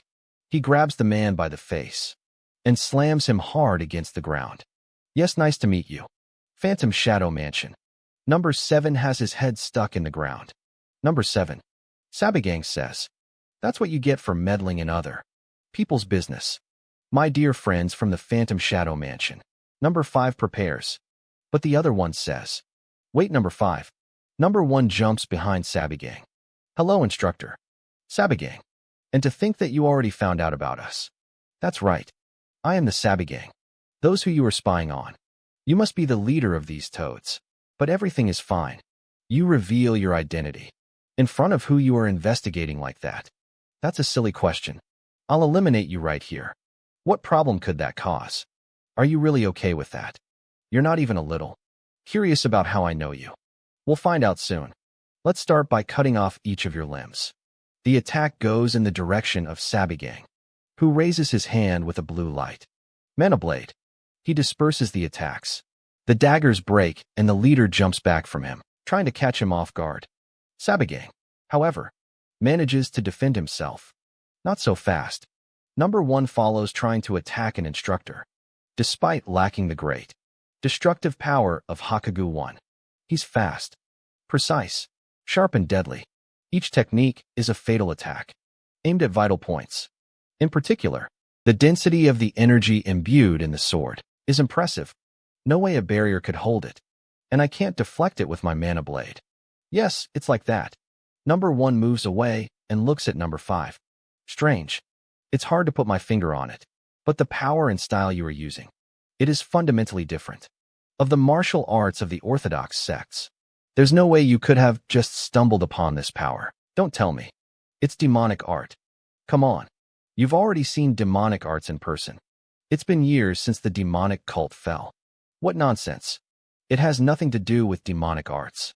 Although you are right, that it's not your typical martial art. I understand now. I understand that you are not someone who can be simply subjugated. I have nothing against you, but I will take your life. All this is for the good of the mansion's mission. Ghost Shadow. Sabigang watches the man. He gains momentum on 2 trees and moves quickly around Sabigang. It's a unique movement technique that, after erasing all presence, confuses the opponent with high-speed movement. And then, in that moment of confusion, flash of the ghost soul, we see Sabigang's arm flying. A cut happens so fast that it's not even possible to notice. Number 1 stops after the attack. Despite that, we see Sabigang using another technique. Illusion, but what? Number 1 is hit with a strong punch in the face. He is thrown away. And number 5 watches, worried. How did you manage to do that? Sabigang questions. So, you're proud of your stealth skills, huh? Search. He uses another technique. I'm sorry, but I can see you as clear as day. Now we should have a deeper conversation. The Lord of the Ghost Shadow Mansion, not the leader of the Origins sect. Origins sect. A mysterious sect like Jang Hyo Ryu's ghost, never appearing in official events. It is not clear whether they are an orthodox or non-orthodox sect. Their true objective as a sect is hidden behind a secret. It's so much that, decades ago, when the massacre exterminated all direct blood relatives, including the leader, most of the Jangru didn't even notice. Only those born and raised in the Origins sect, loyal to the end, knew the truth. Those who survived that tragedy emerged under the name of Ghost Shadow Mansion.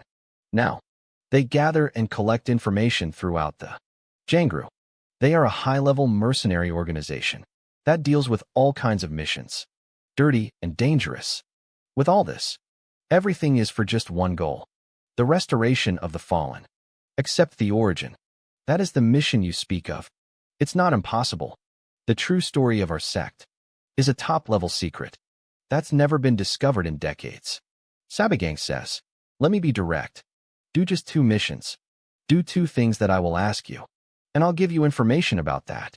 The thing that you've been searching for all this time. You, how dare you? You dare to talk so much crap. 20 years. We spent 20 years. We came to the Central Plains with only a shred of hope. For the sake of our mission, you even understand what we are looking for. The blood of the Origins sect. More precisely, a unique lineage that can fully inherit the martial arts of the original sect. There is a birthmark, strange, on their left wrist, right? The number 1 thinks. That's right. The core of the restoration of our sect. The exact reason why we have wandered for so long. But even within the mansion, only a select group of people knows the secret. Thinking this, he asks, how do you know? Enough is enough. That's all I'm going to tell you now. Choose. Accept my request and get the information. You waste the rest of your life chasing people. Alternatively, we can continue what we were doing before. Number 1 starts to think, stretches his hand towards the sword. You know, gang. Observes carefully. The sword is raised. But he accepts. I will accept the mission. However, if you end up deceiving us, I will pay you back with everything I have. You know? Gang smiles. Very good. Then let me give you the first mission. The moonlight illuminates the place. On the ground, we see two men fallen. But we see that it's not just these two. A woman is over the body of one of the men. This one asks her to stop, but she starts using a technique on the man. She puts her hand on the fallen man's face. Then she starts to say, "Vice leader of the Black Scorpion Gang, the destructive demon of fist fighting. Maki-Roy, after attacking this place with your subordinates, 1 month ago, you killed all the men and took advantage of the women. The women who survived contacted me to make sure I would kill you." He immobilized speaks. "You wretch." But while trying to do something, he starts to think, "I can't gather my internal energy. What is this? Why is my internal energy slowly disappearing? This doesn't make sense." That way, he says, "You bitch. Aren't you afraid of what might happen?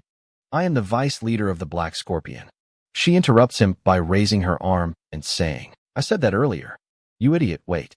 Despite the scream, she finishes the man. After that, the girl gets up. She sighs, and a white dove approaches the window. She raises her arm and finds a rolled-up letter. She opens the letter and says, "An instructor from the Dragon Spring Academy. Sabagang." At the academy, we see the boy training. Sabagang corrects him. "Stop messing around and release attention. Widen your legs and change the position of your fist a little bit down. Repeat 200 times in that position. Hey, what's with this disrespectful attitude? Aren't you liking my teaching methods?" The boy answers, "Wait before you hit me. Let me say what I want. Why aren't you doing anything with him?" We see the other guy standing, with his eyes closed. Sabagang says, "He's doing well on his own." Dambyung questions, "He's doing well? He's not doing anything. He's sleeping now." While Dan Leung swings his sword, Sabagang says, "Do you think he's on the same level as you? Shut up and swing your sword harder. You idiot." Sabagang, upon saying this, looks to the side, staring at the other. He thinks, "Yes, that's good. And it's a Wukyung. Don't hold back. The original sword techniques of the Supreme Sword, of the Dragon, Sky Devourer, and go to the sword, to which your senses are guiding you. That genius talent of yours will help you reach a higher level." Instructor, upon seeing the boy standing behind him, he asks, "Have you completed your key circulation, Danyang?" He answers no. "I keep getting worried. Can I even do as you ordered me and circulate my key?" Sabagang responds, "There's no other way to solve your problem without accumulating internal energy. Enough, unless you're hiding them. Rare elixirs." He says, "Forgive me, no? Of course not. So besides eating and sleeping, keep circulating your key." As he walks away, he thinks, "I'm sure he's in a hurry. He must know that the only reason he defeated Ion and the Kyong in that duel was because of tricks. There's no way to change. It's not a problem that can be solved immediately. And besides, I have a more important matter to deal with now. Let's see. It's been 10 days since that. If I don't have any contact, my plans, maybe there's a problem." While he was thinking this, someone calls him. Instructor Sabagang. He looks back, annoyed. "It's been a while. Instructor of Umbuyang. Good to see you." The instructor replies, "You don't seem happy to see me. Why did you make that expression suddenly? As soon as you saw me. I'm busy with my class now. You're bothering me." The other says, "Busy nothing. You've just been walking around since earlier." Upon saying that, he also thinks, "Shit, if it wasn't for what I saw the other day, I would have so." He says, "Anyway, go to the main hall immediately. The Academy's Vice Master wants to see you. It's been a while." Instructor Sa, "How have you been?" Sabagang replies, "Very well. Being able to teach my cadets, who are talents out of the ordinary, makes me feel the worth of being a senior instructor. Every day? That's all. Thanks to you. You who created a class of exceptional cadets." The Vice Master says, "Knowing that is a relief. I know you've been doing well. But just as you know, we of the Dragon Spring Academy are a martial arts academy subordinate, Orthodox Alliance. Since you became a senior instructor, even without much experience, the Alliance seems to have many concerns." Sabagang questions, "The Orthodox Alliance is so interested in a mere instructor like me? Be careful." Instructor Sabagang, "I regret to inform you that the Orthodox Alliance has sent an inspector to support you. While he listens to that, he looks back. We see a young woman's legs entering the scene. She walks towards the two. Hello, instructor. Sabe gang. I'm Mei Siola, and I was dispatched by the inspection department of the Orthodox Alliance. He keeps staring without saying anything. She calls him again. I'm sorry. I was hypnotized by your beauty. She says, my God. Thank you for the compliment. The most Sela inspector is an ascending master within the Orthodox Alliance. She is an amazing master who reached the highest realm at an unprecedented age. Do not act rashly. Do your best as a senior instructor, and be careful not to be discourteous to the inspector. More clear, says Sabagang. But then, his gaze becomes sharp. We see him talking to someone. Good, then I will tell you your first mission. You know the celestial maiden who takes souls. The killer. The man is amazed to hear the name. The celestial maiden who takes souls. I don't understand why you are suddenly bringing her name up. But of course I know her. A contract killer who works on their own, without affiliations or companions. She is famous for never failing a mission that she accepted. I never met personally, but her targets were found with their lives sucked out. It is also rumored that she is an unparalleled beauty. The mission would be to kill the celestial maiden who takes souls. Sabagang replies, don't call the celestial maiden who takes souls here to Academy. What does the other ask? Sabagang answers, tell Xiam that due to unforeseen circumstances, you have to cancel the commission. So we see the vice minister pounding on the table. Angry. Cancel. Why are you saying this now? What an irresponsible person you are. The shadow says, I sincerely apologize. However, there's nothing to be done, since an urgent matter has come up. Instead of that, I will introduce you to someone who is perfect for the job. As an apology, I will pay for the mission too. He explains to Sabagang. I've contacted her a few times for my missions before, so I can do it. But why would you do something so foolish? She's a ruthless and complete assassin. No matter how strong you are, she will still find a way to kill you. Sabagang questions, what was it? Are you worried about me? The other says, if you die before telling me the promised information, I will be the one with a dilemma. Yes, you are right. She is a very dangerous woman, and that's why I need her even more. We see a castle in the demonic kingdom. Outside, a battle takes place. One of the castle walls is destroyed by an explosion. Inside, spells are cast towards something or someone. Double invocation. Thunder judgment. Void cannon. We see the impact of the spells cast. He floats waiting to see the result. We see his mask full of huge teeth. That can't be all, right? Asks his opponent. He stares at the Sabi gang. I just cast a sequence of spells of 8th grade, and not a single scratch. Go all out, Chavez, or I will have to discard you. Right here. Shut your mouth. You bastard. Atomic blast. The power goes towards the demon, who raises his hand and prepares like this. With a magic cast in waves. The attack is blocked. Sabagang is astonished. One maximized 9th circle annihilation spell disappeared the moment it came into contact. No, he didn't disappear. Sabagang tries to defend himself using a barrier. The power hits the barrier and passes as if nothing were protecting him. The man is hit. We see his current face in an expression of pain. Sabagang se. Wake up from a dream like that. He grinds his teeth. No matter how many times I release this, it's still the same shitty memory. Outside, we see him walking. Still, for now, I overcame the biggest obstacle. After returning, locate Mas Seu Lao as quickly as possible. That was one of my top priorities. In the grand scheme, the problem was that, despite its importance, I didn't exactly know his location at this point. Thankfully, Chu Semyong and the Phantom Division moved according to plan. Even future powers like Dan Hyung-yong and Ian Yukyong didn't compare to the abilities that Mas Seu Lao possesses now. The next task is what he finds. Several students acting strangely. She's really beautiful. If a celestial maiden descended from the sky, she would be like that. The sword moves. We see the girl preparing to train. She takes a leap and begins to perform the movements all over the place. She changes the position of her sword and executes the attacks delicately and smoothly, almost resembling a dance. After that, she stops and sheaths her sword. Thus she finally opens her eyes. She immediately notices something strange. Behind two pillars, she finds the boys. We see Sabigang also in the middle. Good morning, Instructor Sabigang. I was just swinging my sword. A little like a form of morning exercise. I hope I haven't bothered anyone. He replies, not at all. Your fencing was more than praiseworthy. In fact, it worked perfectly. I was wanting to talk to you. Anyway, he questions, you mean with me? Yes, if you don't mind. Can we walk for a moment, you know? Ganga looks at him suspiciously. The two start walking. And he says, very well, Inspector. Your fencing is very well refined. As expected of someone from the Celestial Sword Alliance. She replies, you flatter me. There are many experts within the Alliance. Far above my level. So blatant, you know.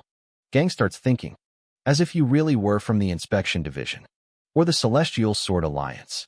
When everything is a lie. She says, it is you who impresses me. Instructor, no. I'm sorry. He says, not long ago. You won a public duel with the only attack. You defeated the infamous Green Forest Demon alone. Seriously, you seem more like the real expert here. Sabigang thinks. You already checked the background, right? Then, he says, it was just luck. A lucky encounter. That's all. It's not really something worth bragging about. I don't see it that way. The students. They saw it differently, of course. Your methods may have been harsh recently, but you helped each of them overcome a personal problem. Personal. Treating everyone equally, regardless of their background or status. They all said that. These kids are very good. And also, your hands. Instructor. The calluses. The muscular structure of your palm for at least 5 years. No more than 10. You haven't spent a single day without holding a weapon, training tirelessly. Always tearing skin. Healing and tearing again. Hands like these are formed only through dedication. Instructor. Sabigang.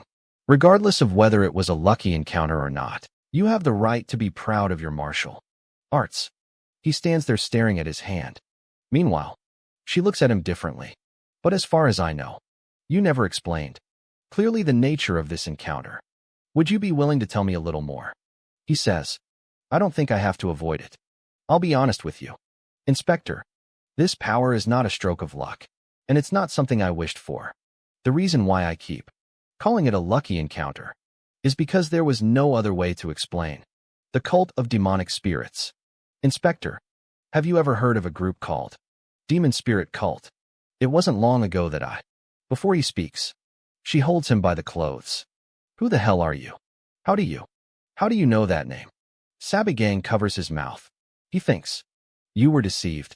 Many decades ago, long before the demon invasion, there was a large religious group called the Divine Sect of the Celestial Demon, commonly referred to as a demonic cult.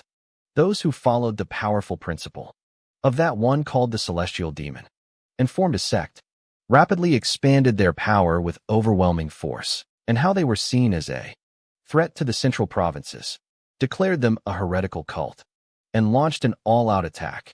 In the end, the greatest war in the history of the Murim world broke out. The Great Orthodox War of the Demons exploded. Many powerful warriors of the world, Murim, lost their lives. But in the end, the result of the war was that the demonic cult was destroyed, and the Central Plains claimed victory.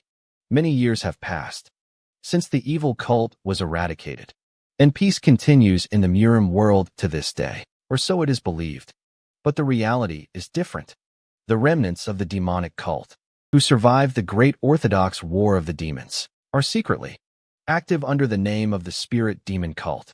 That is something that even the officials of the Plains Central have completely ignored, except for those who had direct contact with the cult.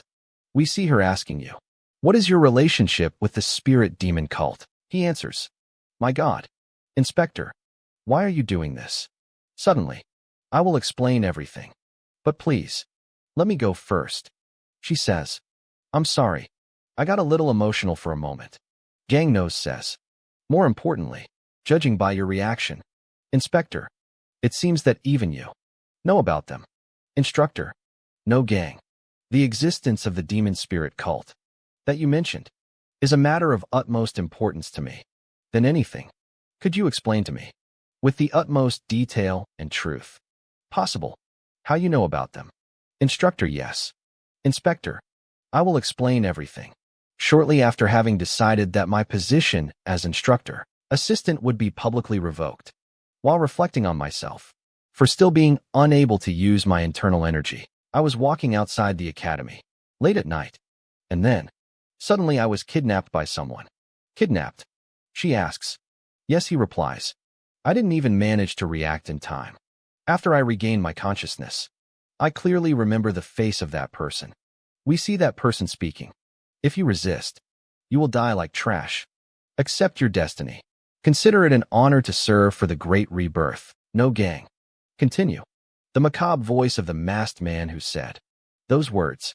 He called himself a demonic scholar. She, listening to this, closes her fist. After that, I was subjected to all kinds of experiments, cruel ones by him. He forced me to consume poisonous substances, unknown, and repeatedly performed surgeries that destroyed my organs and flesh. And suddenly, he starts using fire magic. One day when I regained my consciousness, I found myself alone, abandoned in his hideout, and I gained the ability to use what? True of heaven, instead of internal energy. What true of heaven? Don't tell me. He answers yes. It's a rare power that many people don't even know exists. To possess what true of heaven means using your own life force to wield it. She answers, being honest, it's hard to believe the fact that such a thing is possible. He says, I don't have any internal energy. How could I use this kind of power? If you want, I can demonstrate directly. He thinks, maybe that's it. And it's absurd. But in the end, you have no choice but to believe. Even if the existence of what true of heaven is uncertain, the information of the demonic spirit cult correspond almost perfectly to my personal experience. If that's the case, then we can start to delve deeper into this part. He says, you still don't believe me. Then how about coming with me? The place where I was kidnapped and subjected to all kinds of torture and experiments. The place where they abandoned me. They left it as it was when I woke up. There was nothing there, but I could still see some traces. But it's quite a distance. And we've had enough of things for today. If it's okay with you, let's meet outside the academy tomorrow night and go there together. I'll guide you. Of course, that's all a lie. I never met those bastards. In my previous life, my power is a type of magic. That has nothing to do with the true key of heaven. Yes, it was all a lie that I made up to use you, and a lie created just for me to tell directly to you. We see Sabagang in his past life screaming, while suffering some experiments. He is stuck in some kind of bed and surrounded by demons. The situation. First, he showed a clear rejection response to energy. Demonic. But surprisingly, his tolerance is gradually increasing, even compared to beings from other dimensions. This is an extremely exceptional figure. Interesting. Has a point of view that, by the standards of his dimension, he is one of the weakest beings. Make sure he doesn't die immediately, and continue to increase his exposure to demonic energy. We see him fallen on the ground. Hey, those demonic bastards. My God gets up. You know, gang. Coughs up blood. Not bad. I bet everything I have that you will die today. Seriously, what a coincidence. I also bet you would die next time. But you're Ola. She says. Looks like you're still full of life. You know, gang. We see him standing in the middle of a forest. He observes a path. Something catches his attention. Hey, show up. In sequence. He holds a stone and wait, no. Don't throw. Damn. He replies. The shadow. That's why I had to pretend to fall into the trap and get out of it. Did you really think I wouldn't notice that you only left one person watching me? Number 7 replies. Damn. Why does this always happen? Here is. Sabagang says, throwing something at him. Number 7 opens and questions. What is this? Sabagang says. The first is a map with a detailed location. Marked. The second page contains information you need to use to get there. At first glance, it looks like a cave hidden behind a stone wall. As soon as you're inside, copy the letters from the second page on the wall. Here and there. They may seem like lies, but don't worry about it. Until tomorrow morning. As much as you can. The shadow raises its hand. Wait. Are you telling me to go out and do this now? Yes. But why me? What the hell? The shadow runs crying well. It can be a little difficult to cover a large area in just one night, but it's okay. As long as it's enough to be clearly visible to anyone who passes by, it works. What happens after that is that I can control as much as I want. So how is the investigation going? Celestial Maiden. Soul Stealer. Just call me May Sela. That ridiculous title only makes things more embarrassing. He apologizes. So how is the interrogation process? Have you found anything about the place he mentioned? She remembers the conversation with him. Being honest, this power isn't some kind of blessing, nor was it something I wanted this way. She replies, there is nothing substantial to report yet. If we want to end the confusion and get accurate information, I'll need more time. The Vice Master says, please, be sure to conduct a thorough investigation. Sabe Gang. It's clear that he's definitely hiding something. Lately, his actions haven't made any sense. If he turns out to be a spy sent by some dangerous organization, he could pose a serious threat. Orthodox Alliance. Listening to this, she says, whether he's from the Orthodox Alliance or a demonic cult, I honestly don't care. But for a smooth operation, I'll check in advance. Confused, he questions, check what? She slams a knife on the table. Sabe Gang. If I find that he has any background or motives. Suspect. You wouldn't mind if I cut his throat right away, would you? Saying that, she thinks, yes. Whether it's a lie or a trap, it doesn't matter. I'll find out that he cheated on me with some scheme. Superficial. I'm going to extract all the last information from him and kill him slowly and painfully. Sabagang. The next morning, we see Sabagang sitting. First, starting with the intermediate level that contains mana for absorbing the highest quality mana stone. Last time, improved a little, but even so I only reached the 6th circle. At that level, I should be able to deal with at least one master level beast. At least, inside the academy, no enemy would be a problem, as long as I excluded that guy, and the problem is the lower Danteon. Although weak, I can feel the presence of inner energy, and there are no problems. Specific with blood vessels and meridians, no art, martial or cultivation technique can overcome it. That's the strange constitution I was born with, until the division chief, Jimbeek, said he had never seen such a peculiar constitution before. But still, why? Account of this constitution. I survived, even being just a common spear user. And the martial artist. External. The reason I wasn't killed immediately, and instead, I was kept as an experimental guinea pig. It's exclusively thanks to this constitution of mine. Peculiar. Cursed. And you're participating in some divination ritual? I stayed up all night last night, preparing everything. Damn. You keep making me do all these useless things. Sabagang looks at him and questions. Did I ask you to do anything? The boy stands still and then shouts. But what, you piece of shit? I'm kidding. I'm kidding. Good job. You can go now, you know. Gang starts to think. So now, there's only one thing left. Outside, we see the disciples training. Sabagang approaches the location. Now I just need to show Masiola the cave that was decorated appropriately as the residence of the demonic cult. All he needs to do is spread some false information. Appropriate. It can be sloppy in many aspects, but it doesn't matter. The entrance to the cave is covered by a barrier, erected by the demons. In the eyes of martial artists, only some sinister sorcery will appear, suitable for the heirs of the demonic cult. More than anything, it's information about the cult of demonic spirits that they couldn't even obtain a single clue so far. They would become suspicious, but for now they will have no choice, except to take advantage. She approaches him. Good morning, Inspector. I will go to the place where the demonic cult was. He keeps thinking. And after that, as long as I feed her false information, adequate insight, her hostility against the demonic spirit cult, then I will be able to control her as I want. He says, yes, Inspector. I will guide her. Let's meet. Outside the academy, we see the tower again. There a person coughs up blood. She has her head resting on the girl's lap. Hey, anyone there? Emergency. Hey, you piece of shit monster. If this continues, He will really die? Stop Sabagang. It's too late. He looks back and is annoyed with the situation. The body is dragged by demons. He sits next to her. Only the two of us are left. We are the last people of Murim. Sabagang responds. That's a hasty assumption. There may be more of these detention facilities.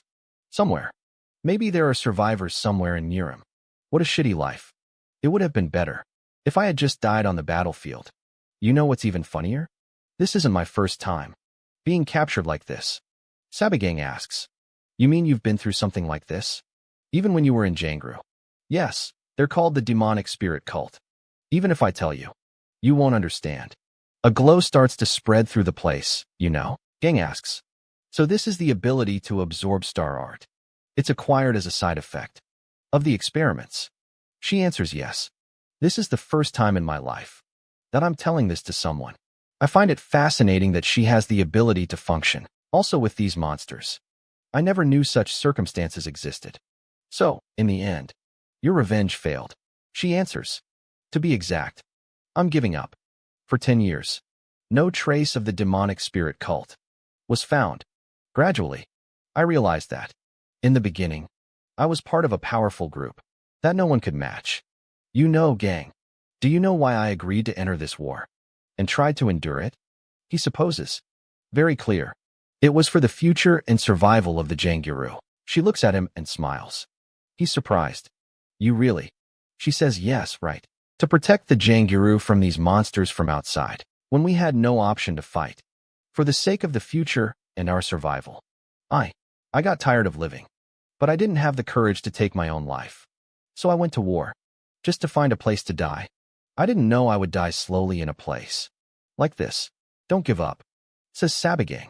Don't be so sad as if it's the end of the world. Anyway, we're still alive here, aren't we? I'm definitely not planning to die in a place like this.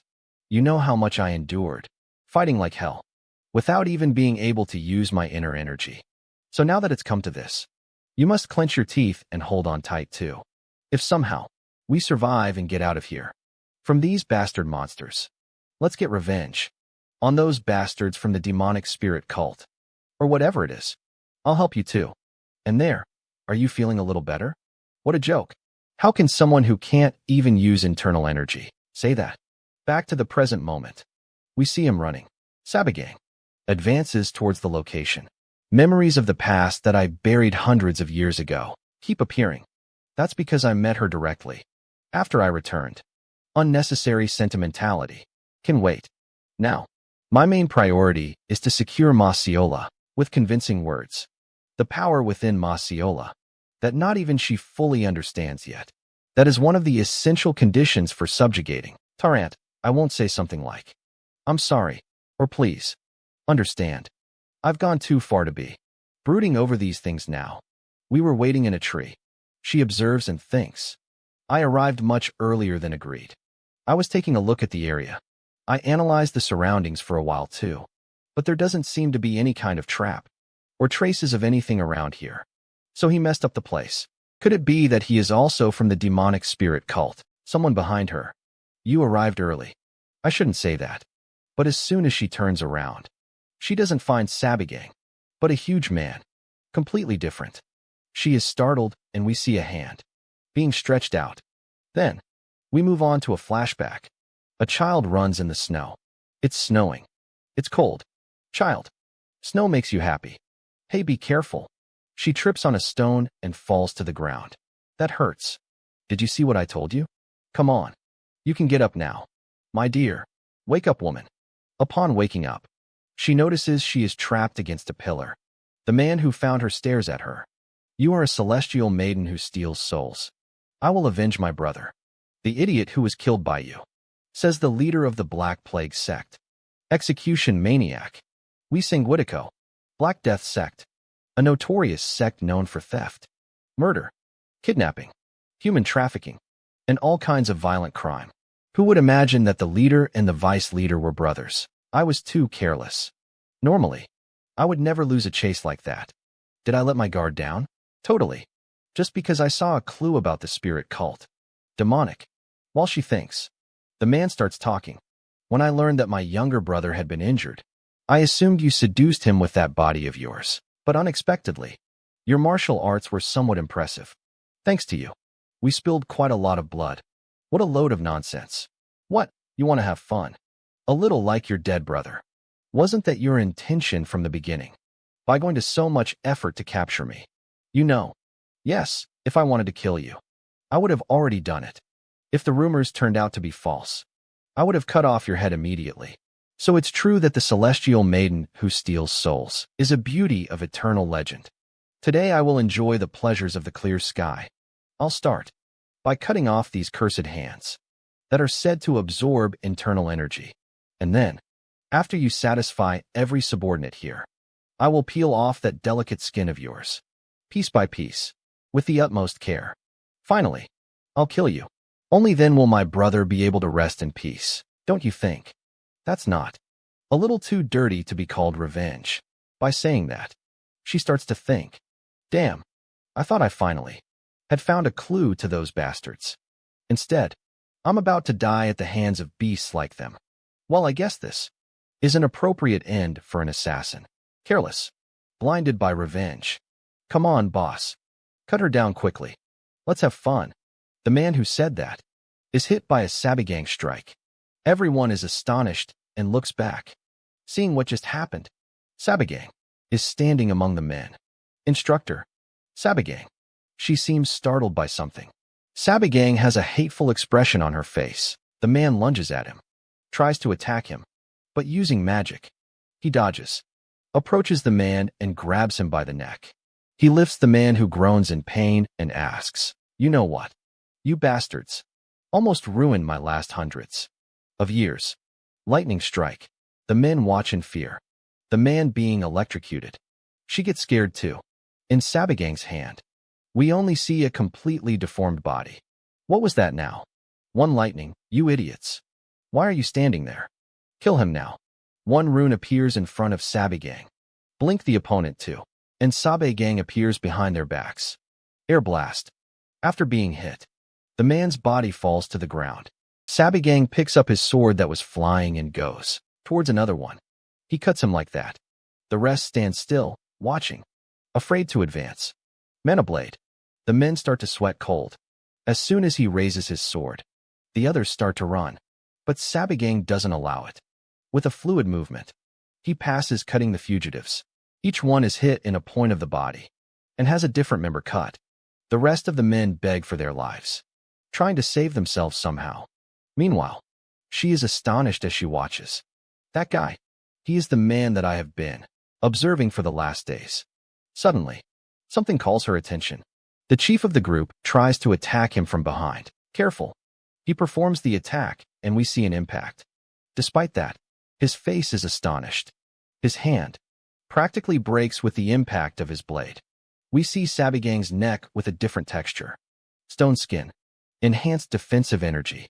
The man takes a punch in the face and flies away. He falls on the ground, and while he groans, a light illuminates his face. Gravitational pressure. You pest. So we see the impact and the blood flying. We see the construction outside. On the roof, we can see the hole through which the Sabiganga entered. Inside, the bodies of the men defeated by him are lying down. He, with his back turned, hears his name being called. Sabagang. When looking back, he finds my holding a knife in a fighting stance. Who the hell are you? He initially doesn't answer. But then he says, my Inspector My. I am so glad you're safe. When I saw that you weren't at the meeting point, I worried and searched for a while. At this level, my tracking technique is quite useful. She doesn't fall for the bullshit and raises her weapon. He thinks, this is bad. So my original plan in controlling things, using information before my regression failed. I didn't expect that there would be people after Morsealan. What should I do now? From the beginning, giving up Morsealan was never a plan. The reason is obvious. In the war against the Demon King Mor, Seu Lan is a more critical element. And in existence, irreplaceable, the Demon King Tarant. From my experience fighting against him, the ability that most induced despair was his nullification barrier, which makes any attack, regardless of attribute or form, meaningless. Without a way to remove that barrier first, any further preparation is pointless. And as far as I know, the only one who can remove this barrier is Marcellin. She has the ability to absorb internal energy from anyone she touches. Until now, she probably thinks that's the limit of her power. However, in fact, the true essence of her ability is to absorb and eradicate any conceptual power, of course, to reach the level where she can eradicate Terrance's barrier. In time, she will have to increase her power as soon as possible, since things have already gone off course. I'll have to subdue her by force for now. And then, somehow, suddenly she yells, "Stop. Don't move. If you move a finger, I will kill you."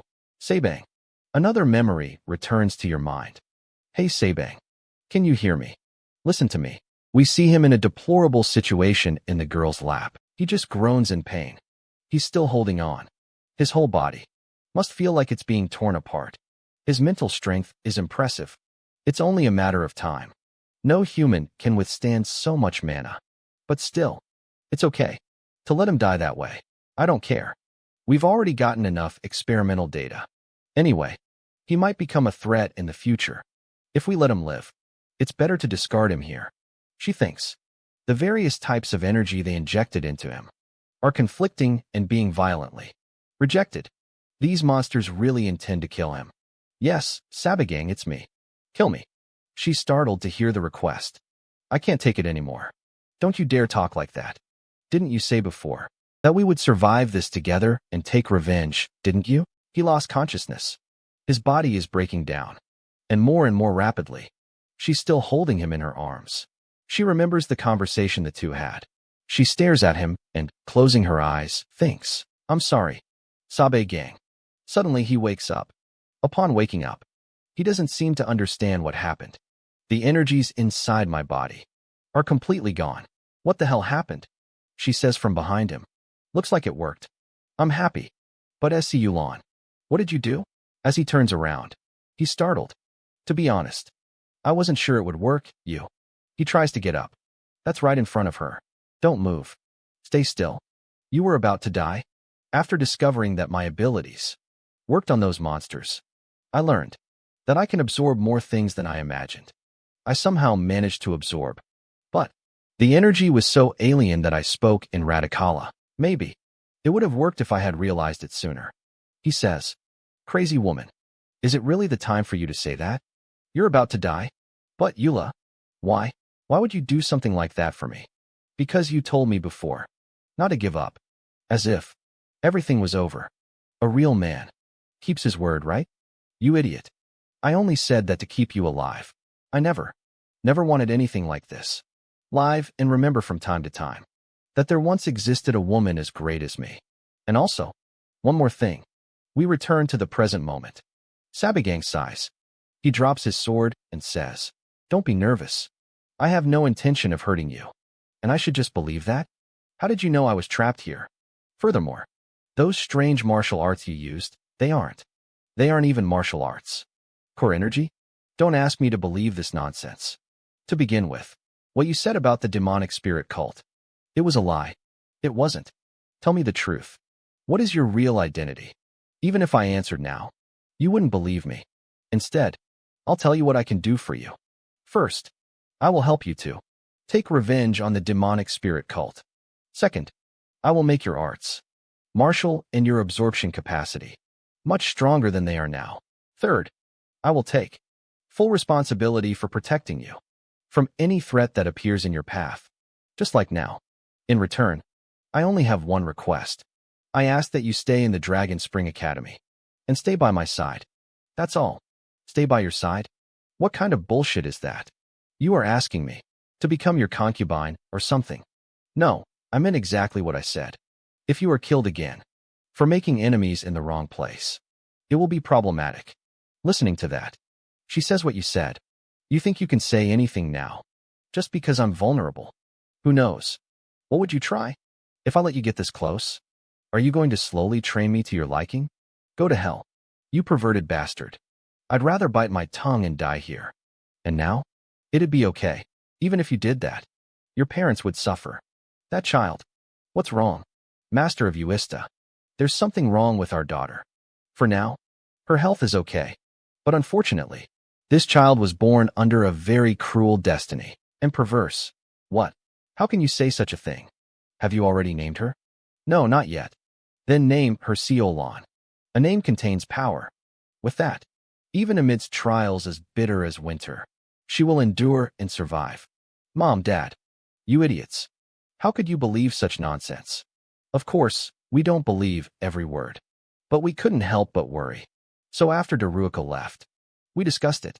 We couldn't change your name, since your official name has already been given. But at least while you were young, we decided to call you by a brighter and more beautiful name. And that's how you came to have a childhood name. Hoping that, until the arrival of the cruel winter, you will be a radiant orchid, blooming warmly in our arms. Don't say things like that, Mom. No need to worry. No matter what happens, this Henin will take care of everything. We see the child's face in amazement. While the house is on fire, her parents are lying on the floor. Mom, Dad. So this girl is the child of rare blood. Her name was Maysila, right? By destiny. She should have enjoyed it like a weed. Instead, be proud to contribute to the great resurrection. We see the girl's blade standing in front of the face of Sabagang. Who are you? How could you? How do you know that name? No one outside my family knows that. I can't tell you. And even if I told you, you wouldn't believe me. He turns his back. I've told you everything I could tell you so far. The decision is yours. He stops in front of the door, sighs and says, what I told you before wasn't an empty promise. So think carefully before deciding. So he leaves the place. She stands still, perplexed by what she heard. She remembers her moments with Sabagang. Until now. Damn. In another place, we see the killer. He hears a sound and turns around. Damn. Sneaking out at night.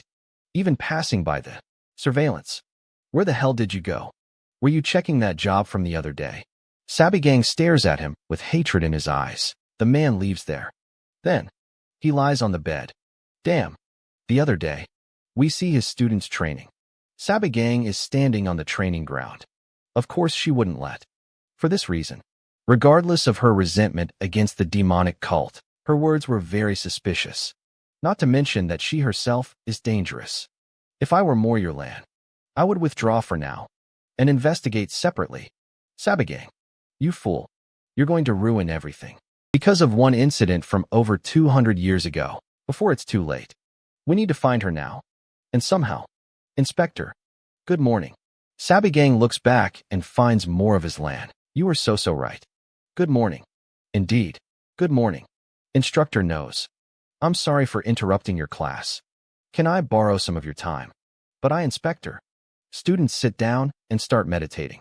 Lend me your hand. He does as asked. There are no traces of internal energy in your meridians, so it's true that you can't use here. You believe me? He questions. Don't be ridiculous. After all the lies you've told, you expect this to convince me. From the beginning you try to trick me. Talking about true Hinata energy. About being kidnapped by a demonic cult. Yes, from the beginning. Even asking you to investigate me. It was part of the plan. Listening to this, she says, Bastard. You approached me with the intention of using me the whole time. Your identity. Your goal. Even my past. How much do you know? I would take that from you if I could. But you wouldn't let yourself be captured. Nor do I intend to be. So I'm going to let myself be fooled one last time. Hearing this, he says, Honestly, I expected you to just leave here. She answers, Naturally. Who would trust the words of a con man like you? But none of that matters. What matters is revenge against the demon cult. That's why. You must keep your word. If this ends up being a lie, I will find a way to kill you. No matter what happens. I promise. That revenge you so desire will happen. If you at least hadn't added that at the end. I thought about it all night. But I still don't understand. How did you find out my childhood name? Not even the demonic cult knew. I never told anyone. He looks back at the sky. Your past life. We see the last conversation. Just one more thing. Actually, my parents gave me another name when I was a child. That short period was the happiest time of my life. Han Han means bright orchid. Don't you think it suits me well now? So remember me. That way, not just for suffering and pain, but as a fragment of something much more beautiful. He opens a smile. I told you. You wouldn't believe me anyway. Hello, my name is Neon Soso. I am a first-year cadet at the Academy. Dragon Spring. At this moment, Neon Soso, am facing the biggest challenge of my life. And not just my destiny, but the destiny of our entire class is at stake in this huge crisis. Hey, plebeian. Without a single word out of place. Spill it. You know what happens if you try to lie, right? If you don't want your entire class to be eliminated, you better behave. She says nothing. Don't even think about hiding anything. You have to tell everything in detail. If your class uses dishonor the name of the Dragon Spring Academy, I will make sure to report to the clan elders, and measures will be taken without fail. That's a cadet from the Dragon Spring Academy, from the same year as me. Her name is Manhwa. She is the precious jewel of one of the Orthodox clans, most famous, the Myuk clan of the Gleaming Sword. They say that the Dragon Spring Academy receives enormous patronage from the Gleaming Sword clan every year. And if Dan, to make a negative report about our class, in the worst-case scenario, our entire class could be dissolved. Don't worry, Instructor Sabigang. I will prove your strength and the value of our class, and I will protect us from the evil clutches of the clan of the Gleaming Sword. We see some. Soso blows. Trains alone. She steps on the ground and performs a palm attack, but her Lan approaches and says, very good. Your posture is much more solid than before. But when you executed your form, you were straining too much. Try to execute it with more flexibility. This is Inspector Maysila. It's been 2 weeks since she came to the academy. At first, I was worried, because she came, specifically to monitor our class. But after spending time with her, I realized that she is extremely kind and thoughtful, so I felt relieved. Everyone gather. There is an important announcement. We see an OK banner. From today, our class will be known like this. One of the students questions SPC. What kind of name is that? Do you want to get hit? It's short for Special Purpose Class.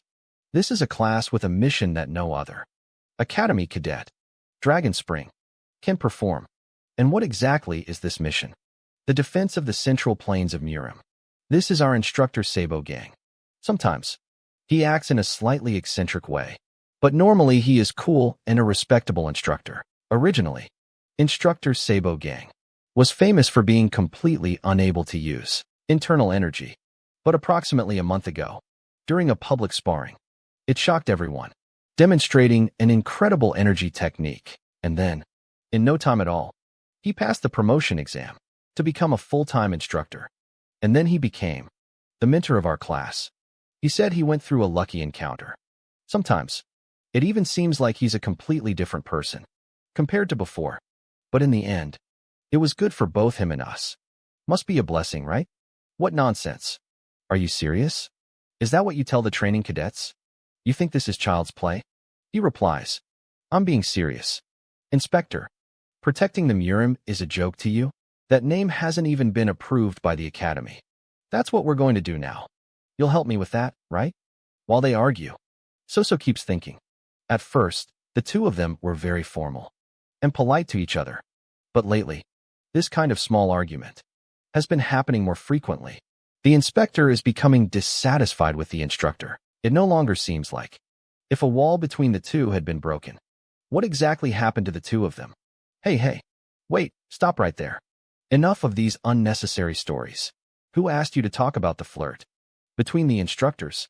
But you told me to explain in detail about who I should talk about. E1 Yukiyoung. Forget the others. Tell me specifically about E1 Yukiyoung. How is he doing? Okay, why is he asking about Yukiyoung like that? Soso starts. E1 Yukiyoung. In the beginning, just like you, lady, he refused to transfer to that room. But after his bet with the instructor, during the sparring in public, he chose to stay in the room on his own. You already knew that, right? But honestly, there's not much to talk about him. Since the beginning, he hasn't been receiving the same training as the rest of us. Well, don't tell me that the instructor is just neglecting him, no? That's not it. Why are you getting upset out of nowhere? It's because, while we are doing the basic training, I saw him training directly with the Sabigang instructor several times. As far as I know, he's the only one in our class who has even crossed swords with the instructor. Most of the time, he just stands still. in silence in front of the training dummies. But the instructor told us not to disturb him. So no, he's definitely not being neglected. The other one questions. So, Yoon-gu Ki-eungi is satisfied with his situation. So replies. I don't know. But he doesn't seem dissatisfied. The girl wrinkles slightly. That is enough. I'll call you later. The girl stands still and then celebrates. I protected the SPC. Only later, I discovered the shocking truth. That young Manhwa and Yang Oh-kyung were engaged since childhood. At dusk, we see an energy spreading. The assassin has been on the roof for a while. Number 1. When looking back, he finds Sabigang. Impressive. You saw through my concealment technique. Even me using it with all its might. I told you before that your technique is useless against me. But from the fact that you came to me directly, I should understand that you completed the task I gave you. At number 1, throw something towards him. If this is something useless, Sabigang is shocked. In a jar, we see an insect with a completely different appearance. Your second order, as indicated in your original order. I couldn't determine the exact location, but it must be between Ruby-I and Zonking. In a remote area with little human presence, even the environment is modified. It was transformed into something grotesque and abnormal. At first glance, you asked me to find a location that matched these conditions. The search area was excessively large, so I expected it to be difficult. But surprisingly, it didn't take as long as I imagined. And that's because it was simply impossible not to notice. Tell me what exactly that place is. Or better, what are those things? Sabigang looks at the jar. Even if I told you the truth, you wouldn't believe it. Anyway, he destroys the jar. But to put it in simple terms for you to understand, they are a harbinger of disaster. The invasion of this world by the demonic race will happen in 10 years from now. Looking back, I realized that the signs of the invasion had already appeared long before, around 4 to 5 years before the invasion. Plants and animals never seen before in the Central Plains were discovered. 2 years before the invasion, mutant beasts began to attack humans. Half a year before the invasion, people started to suffer from diseases, unexplained and mysterious. All this was orchestrated by the demons, by spreading highly condensed forms of mana, like mana stones, across the Central Plains. They employed a tactic, vicious to transform the environment, turning the battlefield into one that favored them. Terraforming. That was the name of the tactic. It was something I only learned much later, after becoming their slave. If so, what about the place where the first and largest gate, dimensional, opened? In the Central Plains. During the invasion, an entire city was annihilated in a single day. Following that, the widest dimensional portal ever seen was found in Ruby. If it's already there, traces of terraforming may already be present. Of course, that was just a hypothesis. But now, it has been confirmed. The Central Plains are already being gradually polluted by them. I need to personally go to confirm the situation with my own eyes and establish a countermeasure. So he says, good job, number 1. The information I promised you will be delivered by my subordinate in a few days. I will need time to organize it in detail. So please, be patient. Gang knows. What exactly is your true identity? What do you know and what are you hiding? To start, what is your real goal? I already told you. Even if I tell you, you won't believe it. Anyway, there's no reason to rush when the time comes. Even if you beg me not to do it, I will reveal everything to you in complete detail. You can wait for it. Well then, should I start preparing to leave this repugnant academy? The other day, we see the Vice Master writing. Instructor Hung. The selection of those who will be sent to the martial tournament, Celestial, is progressing well. Of course, we are choosing the best cadets from the academy. From the Flying Dragon class, Libig Ian and Mokdang. The one from Classic Melia. Cadet Ian Oh-kyung still refuses to participate. Yes, the other day, I saw him outside and tried to persuade him, but he coldly refused, saying he is only focused on his training. These young masters are always the same. Well, let's not dwell too much on that. Lepigai Ian, although not as talented as Ian Oh-kyung, is still a remarkable talent. Isn't it anyway? Ensure that the selection is carried out with the utmost rigor possible. As you know, this is the most important external event of the Academy, an event hosted by the Orthodox Alliance, which involves the three largest academies: the White Martial Arts Academy, Celestial Academy, and Dragon Spring Academy. The most exceptional cadets from each academy gather to test their martial arts against each other. The result influences how each academy is evaluated externally. Vice Master Yu, are you sure we can decide entirely on our own? You know the authority over the tournament selection. Celestial Martial originally belongs to him. The vice leader replies, stop worrying unnecessarily. You know as much as I do. He doesn't. That sword demon has no interest in external events. For the last 2 years, he's been locked in his training center, without showing his face even once. While they talk, Sebe Gang kicks the door and enters the place. Excuse me. Exactly the people I was looking for. You two are here. What is this? Instructor. Sebe Gang. Good morning. Instructors.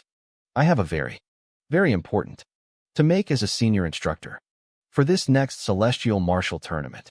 My cadets and I will be the participants. The vice leader slams the table. What craziness is this? Do you think something like that would even be allowed? Sebe Gang. Why not? If I return victorious, wouldn't that solve everything? Leaving aside such unfounded absurdities, the Celestial Martial Arts Tournament is not a simple friendly exchange between academies. It's a grand event where even high-level martial artists from the Orthodox Alliance will be present. We can't possibly send a brat like you to a place like that. Hearing this, he says, so I'm a brat, aren't I? Let's see. Boyoung Instructor. You are the originally chosen instructor, aren't you? In the depths of your heart, do you really believe that you are qualified for this? What you are implying? A man without real skill and lacking awareness. All you have is a pathetic sense of pride. And your age. You're nothing more than an old, washed-up fossil. For the sake of the younger generation, why not step aside and make room for others? You, what did you just say? Instructor, calm down. Vice leader, are you really saying for me to endure this humiliation? Why are you allowing yourself to be provoked by an unqualified brat? Sabagang says, what a shame. All this time, I used to think that the worth of a martial artist was determined by their skills in martial arts. But now, I see that some prefer to cling to excuses. The other instructor says, shut up. Boy, let's go outside. I'll beat that nonsense out of your mouth. Instructor Dong, please, calm down. Meanwhile, Sabagang thinks, yes, that's exactly the response I expected. If I defeat Dong publicly, Chun Sung-gue will inevitably be embarrassed. Then I could take on the role of supervisor of the Heavenly Martial Tournament for myself, even insisting further. The tournament will be held at the Martial Arts Academy, Blankus, located in Shang. It will take approximately a month to travel from the Dragon Spring Academy here in Jiangxi to there. If we make a slight detour from the original route, we could even pass through the same area where number 1 reported the discovery of a demonic zone. It's perfectly possible, of course. If it was just about checking, I could go alone and it would be faster. But that's not my goal. If Cheon Semyon continues to obstruct me, even after I take down Dong Baiyang, then I will present evidence of all the corruption he's been involved in. Suddenly, he feels something. An energy enters through your back. What are you waiting for? I accept your challenge. You know, gang, today, I'll make sure to. Suddenly, everyone stops. What are you doing? Sabagang uses a vision technique, and a person approaches. It's been a long time since I've appeared. I overheard an interesting conversation. Sabagang stares at the person. The value of a martial artist is determined by their martial arts skills. You say yes. A true martial artist should at least have that spirit. You are exactly as the rumors say. You're a young man I like very much. What is it? It's been a while. You too. How have you been? This is Sang Pai Ji, Divine Shadow Sword, Academy Master, and Senior Fencing Instructor at the Academy of the Dragon Spring Manor. What brings you here today? What kind of question is that? Instructor Zian, are you suggesting that there's anywhere in this academy that I can't go? No, of course not. Despite the answer, he thinks, actually, I should be the one asking. Why did he suddenly appear here? Relax, I'm just kidding. No need to be terrified. After all, this man has no interest in teaching cadets. He's just obsessed with his own fencing training. He is a fanatic martial artist. One thing is certain. Among all the martial artists I've met, since my regression, this man standing in front of me is by far the strongest. While Sabagang thinks, the man says, I just came here to get some fresh air. So since I'm here, I decided to check out some interesting rumors circulating in the academy. I heard that you were discussing your participation in the Celestial Martial Tournament. Is that right? Yes, that is correct. This man suddenly appeared and started making demands. Instructor Sabagang. So, are you interested in representing our academy in the martial tournament? He answers yes. Not just as a supervisor. I also personally wish to select the cadets who will participate. What nonsense! Shouts the vice leader. The leader says, what audacity! Are you saying that the cadets you trained surpass the elite of our academy? Certainly. The leader is silent for a moment and then questions. But you became a senior instructor here. For what? A month or two? Recklessly insist on participating in an official tournament, like the Celestial Martial Tournament. Seems like a very brazen request. The others agree. That being said, your argument about martial skill being the true measure of qualification carries some weight. Well then, this is what we will do. We will hold a public martial arts competition to decide the representatives, those who were originally selected to participate in the martial arts tournament. Celestials will compete against the cadets you wish to nominate. We will determine who is the strongest this way. Doesn't sound fun. Instructor Big Bang. If you're confident enough to nominate them as representatives, certainly, they must all be exceptional talents. Isn't it what? One martial tournament out of nowhere, and we are against the academy representatives in the matches, preliminaries. Well, things ended up like this. But why are we in the Celestial Martial Tournament? Of all things, you didn't discuss this with us. First, you ungrateful brats. I'm giving you a chance to expand your horizons. And this is how you thank me? This isn't the first time you've done something like this.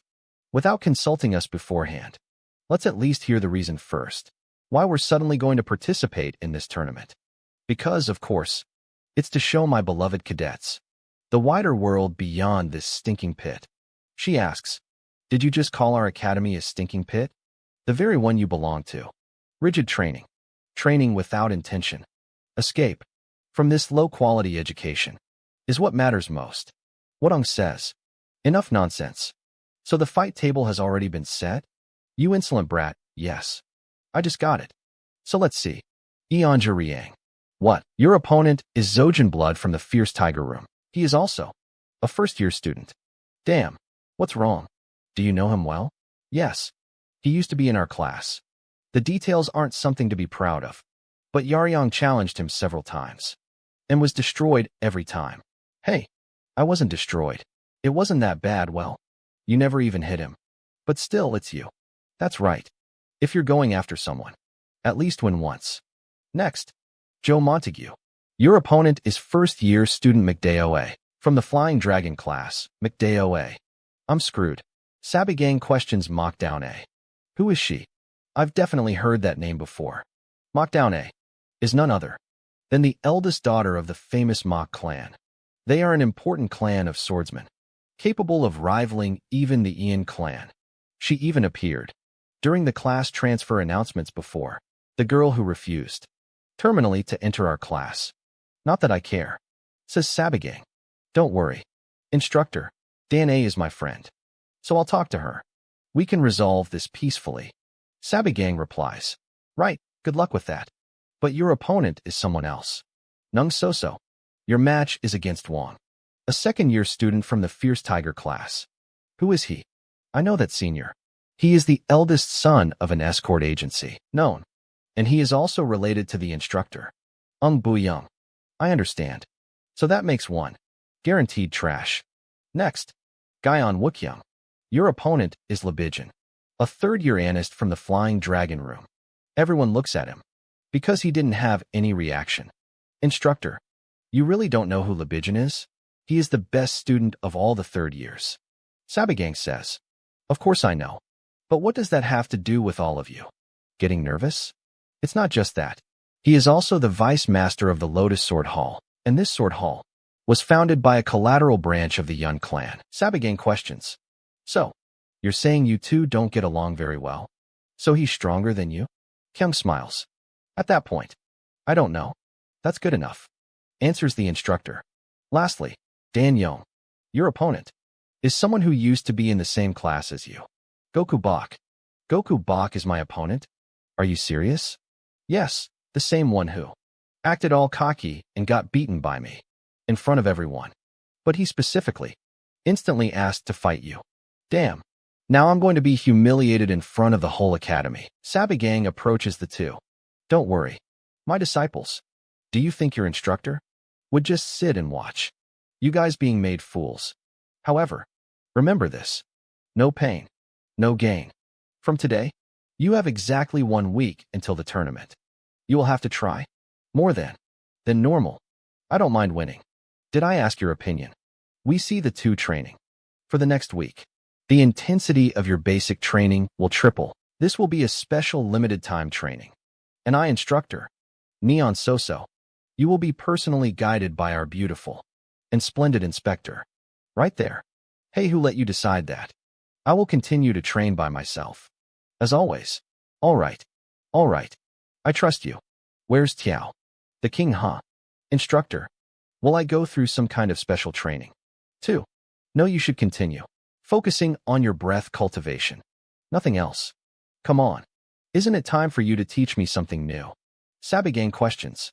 How many times do I have to tell you? If you want to get stronger faster, this is the only way for now. But still, he insists. You are unusually persistent today. Because of your opponent. Don't worry so much. You are the one who defeated Ion Bukyung before. Remember, Inspector My. Keep an eye on those bastards. For me. What I'm sorry. You are leaving in the middle of class. I need to go out for a moment. If anyone asks, make some excuse. She speaks. Wait, instructor knows. Gang that bastard. When he asked me to stay by your side,